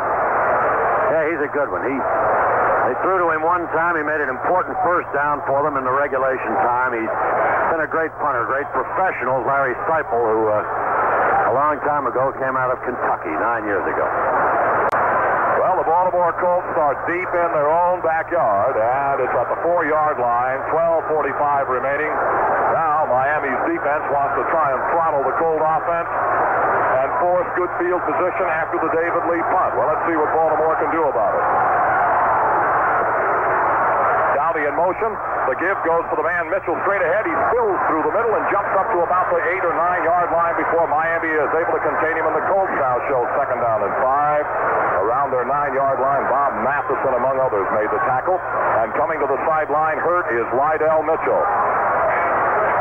Mitchell, a very, very important piece of football ability, is down on his left knee at about the 16-yard line, and the injury is kind of hard for us to guess at right now, but he's a very durable, hard-nosed kind of a pro, is Lydell Mitchell. And had shaken off many, many hurts and now walks the sideline as if he's able to go right back in. Chuck, I don't think it's an ankle. He'd had a little ankle problem this week, but he's walking okay. Don McCauley moves in to take his slot on that backfield. Olds and McCauley. McCauley, the deep man on the eye. Olds, the front man on the eye. 2nd and 5 at the Baltimore 9. Carr wide left, Dowdy wide right. Jones yanks, gives to McCauley. McCauley spurts through the middle, head down, cracks over the 10 to about the 12-yard line. A good, determined run by Don McCauley, and here comes that guy, Mr. Mitchell, again, right back into that Colt backfield. Nope, they won't let him go in. They say, get out of here, Lydell, and take a little bit of a breather. Well, they're going to measure for first down yardage, and our angle is not good enough to even make a guess, so we'll just wait and see. I figure they figure that if it's a 3rd and short, they want McCauley in there anyway, so Lydell will sit down briefly. Well, he's picked up the football, so obviously they missed by inches, so it'll be 3rd down and inches, and the ball resting very close to the Baltimore 14. Chuck, look at this fog. I want to tell you, on the television picture, we do have a monitor. You can see it and penetrate it. Magic, that television. But in this stadium, I remind you of the 1953 game when George Taliaferro was the quarterback against the Rams in the last. You remember that? Sure, you're Italian. You remember everything. I remember seeing kind of a day. I remember seeing a Redskin football game and working it in this ballpark when we had fog like this, and they shot from the upper deck with a television camera, and all you could see were the tops of the helmets bobbing along. Well, this is fun.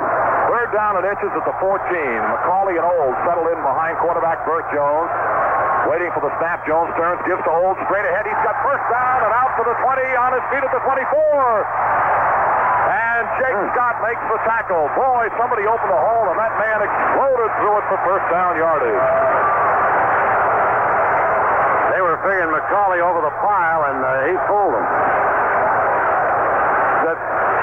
David Taylor with a block that sprung him. And it looks to me that football's about at the 24, Vince. How do you see it? It's not that easy.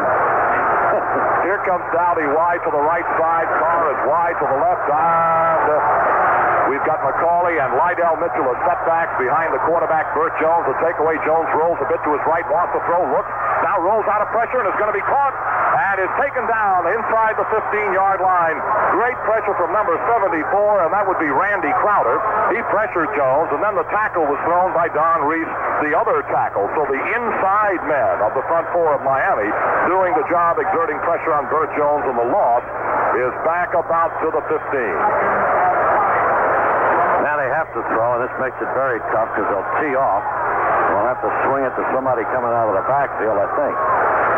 Now, oddly enough, the fog is lifted just a little bit. It's kind of rolling in and out, like we're at sea.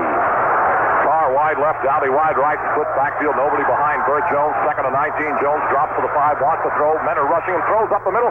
Caught by McCauley, and McCauley is held at about the 19-yard line, and that Miami defense is tenacious and very skillful.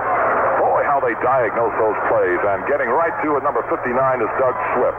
So the pass to McCauley is spotted down at about the 19. 3rd and 15.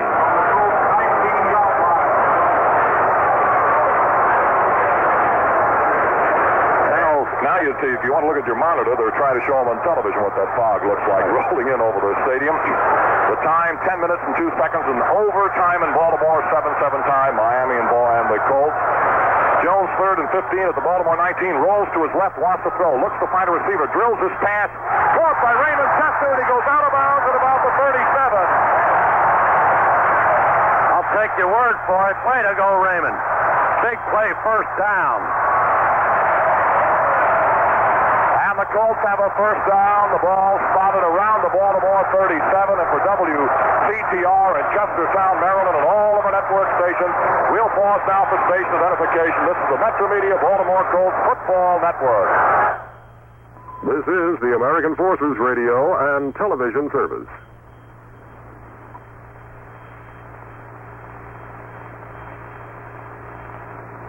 From the 36, 1st and 10. Jones on a broken play, runs out to his right and gets nailed at the 30-yard line. The Colts busted the play. Charlie Babb read it and came in and knocked Jones down with a very solid tackle at the 30-yard line. So lose 6 yards on a busted play. And it's now 2nd down 16 at the Colts 30-yard line. Well, on 2 successive plays on first down now, Jones has had his trouble. He got caught and nailed in his own backfield trying to scramble and run out of trouble the last series before this. And on the first play in this next series, he has been dropped for another big loss of 6 yards. Now he's got a 2nd and 16 at the 30-yard line. Looking to find some kind of help. He takes the ball away, wants to throw a deep drop, sets up, fires. Incomplete, I believe, or did he catch it at the 45-yard line? Carr comes up with the ball, and they say he caught it. It was right at his feet, and Carr is credited with a catch. Great grab, and Don Shula's pretty close to him over there, and he didn't move, so I'm sure it's a good call. 15 yards. 3rd and 2. 3rd down and 2 right now, and we can take a look at it on our replay here and see what kind of a catch. Oh, yes, a very good and legal catch, no doubt about it. That's if pictures don't lie, and I don't believe that they do very often. At the 45, 3rd down 2 for Baltimore. Olds and McCauley, the setbacks behind Burt Jones. Takeaway, give to Olds, left side. He jumps straight ahead. He may have first down yardage. He's very, very close at about the Baltimore 47. I believe they'll stop it and measure, but Olds is reasonably close unless they move that ball back from where I saw the spot. And right now I'm having trouble seeing the football because Crowder is in my line of vision. But he's very close to it and will be within inches if in truth he does not have it. At around the Baltimore 47. They stretch it, put it down, and Jones says first down, and the referee says you got it right, kid.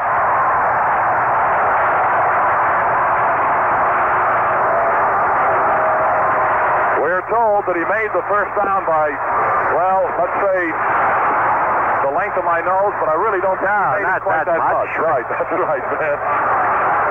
First down at the 46. No matter the outcome of this afternoon's football game, it's been a great season for Baltimore, and this has been one of their very best moments. 7-7 tie, 8 minutes remaining of the overtime period. First down at the 46. Jones wants to throw. A deep drop. Sets, fires. Caught by Roger Carr on his feet at the Miami 45. Carr is there, slipped as he tried to make a move on a defender, and is taken down at the Miami 45-yard line. And that will bring up a second down and about a foot.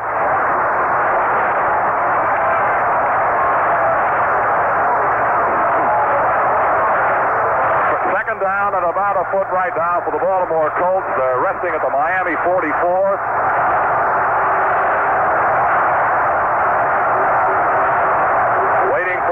The snap in an I formation. The front man appears to be McCauley. The deep man is Lydell Mitchell in motion. Dowdy.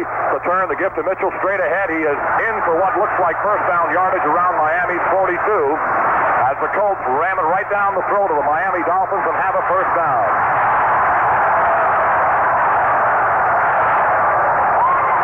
7 minutes remaining, Vince. First down, Baltimore at the Dolphin 43. I've run out of room in the down chart, Vince. We're going to have to turn over another page. Turn a page of history, Chuck. I'll tell you, that way. Well, it has been an afternoon of just sensational football. I formation. First down at the Miami 43. The give to Lydell. Down the middle he goes to the Miami 40. Inside maybe to the 39-yard line. And guys like Steve Sowell help make the tackle. A gain of about 4 on the play. And it'll be Colts second down 6. The ball resting at the Miami 39. 6:23 remaining. Second and 6 rather is about all you bargain for if you do that every time. And the time is not really a problem as long as they hold on. I'll tell you, they're fighting for a championship, the Colts and the Dolphins, and they're doing it the way championship teams should. I'll tell you, this is a fierce, thick brawl. They are really two outstanding football teams playing as well as they know how. Again, out of the eye, here goes Dowdy in motion toward the backfield. The pitch out to Lydell Mitchell, makes the swing around the corner, down to 35, inside the 35 to about the 34, goes Lydell Mitchell, and he'll be about a yard short of a first down.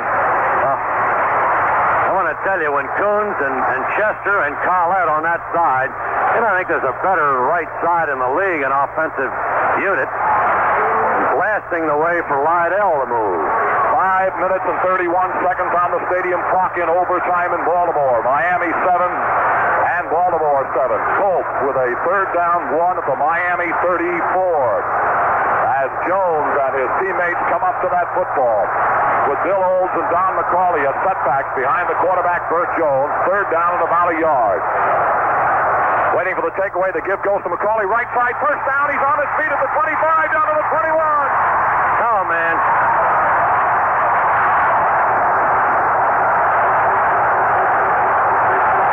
Real good player, Mac. With the opportunity to perform, he can do it. He is a slasher. He should have made a yard on that play, Chuck. And he burst through and with great balance made 13 yards. At the Miami 21-yard line, first down, Baltimore. I formation, McCauley the front man, Mitchell the second man. Jones turns, gives to Mitchell right side, and he is cracked coming across that 20. Maybe he got a yard or two, and the clock rolls right along to 4, 23, 22, and so on. And you look for Tony Linhart. Where's Tony Linhart in case they need him, in case they stall? Right now, they're relentless. Is he warming up? Right down here with Mumford. Mumford just came up to him. Stevens has just come up to say a word. And Roger Carr has come to the sideline. The Colts now. They'll have all those big ends in there, all those big people block, and try to push them back. Get as close as you can. Don't throw the ball. Second down and 9, Baltimore at the Miami 19. They go to a double wing. The only man behind the quarterback is Jones. Takeaway, pitch out to Mitchell, right side, gets a block inside the 20, down to the 16-yard line goes Lydell Mitchell. as he tries to swing that right side and getting into it, number 59 for the Miami Dolphins, who is linebacker Doug Swift made the tackle. The ball is spotted for 16, and it's 3rd down and 5. You don't have to worry too much about the middle of the field because the hash marks are out so far that there's really never an angle on a field goal as there used to be. Are they close enough right now? And everybody knows. Yeah, they'll bang it one more time, and 3rd down and 5. And I find it awful tough, Vince, to sit in the chair right now. Right. 3rd down, 5, double wing, only man behind quarterback is Mitchell in motion. Downey back toward the backfield. Jones on a broken play, wheels out around his left end. He's running. Jones cuts down to the 16 to the 14-yard line, and he falls down there. Healthy Jones might have tried for more, Chuck, but that was a good call to fall down. And here's the field goal team coming in, and they could win it with about a 20 plus 10, 30, 31-yard field goal probably. Look around the sideline. All of the photographers of the world are up down there at the goal line. Jones comes to the sideline. He gets a standing ovation, does the gutty kid from LSU. And now it all rests on the shoulders of a guy by the name of Tony Linhart. Jones Dom Reyes will be the holder. This will be spotted at the 21. It is a 31-yard field goal for perhaps all of the marbles. Waiting for the snap. There it is. Spot. Kick. It's in the air. I'll wait for the official. He did it! I don't have to tell you. Linhart is in the game. Can you believe it? He's never had to make a pressure field goal. He's never had to make a pressure kick, and he did it. Vince, I see things that I just can't believe. The Colt football team are being mobbed by young football fans who have waited and waited and waited. And the Colts have beaten the Dolphins.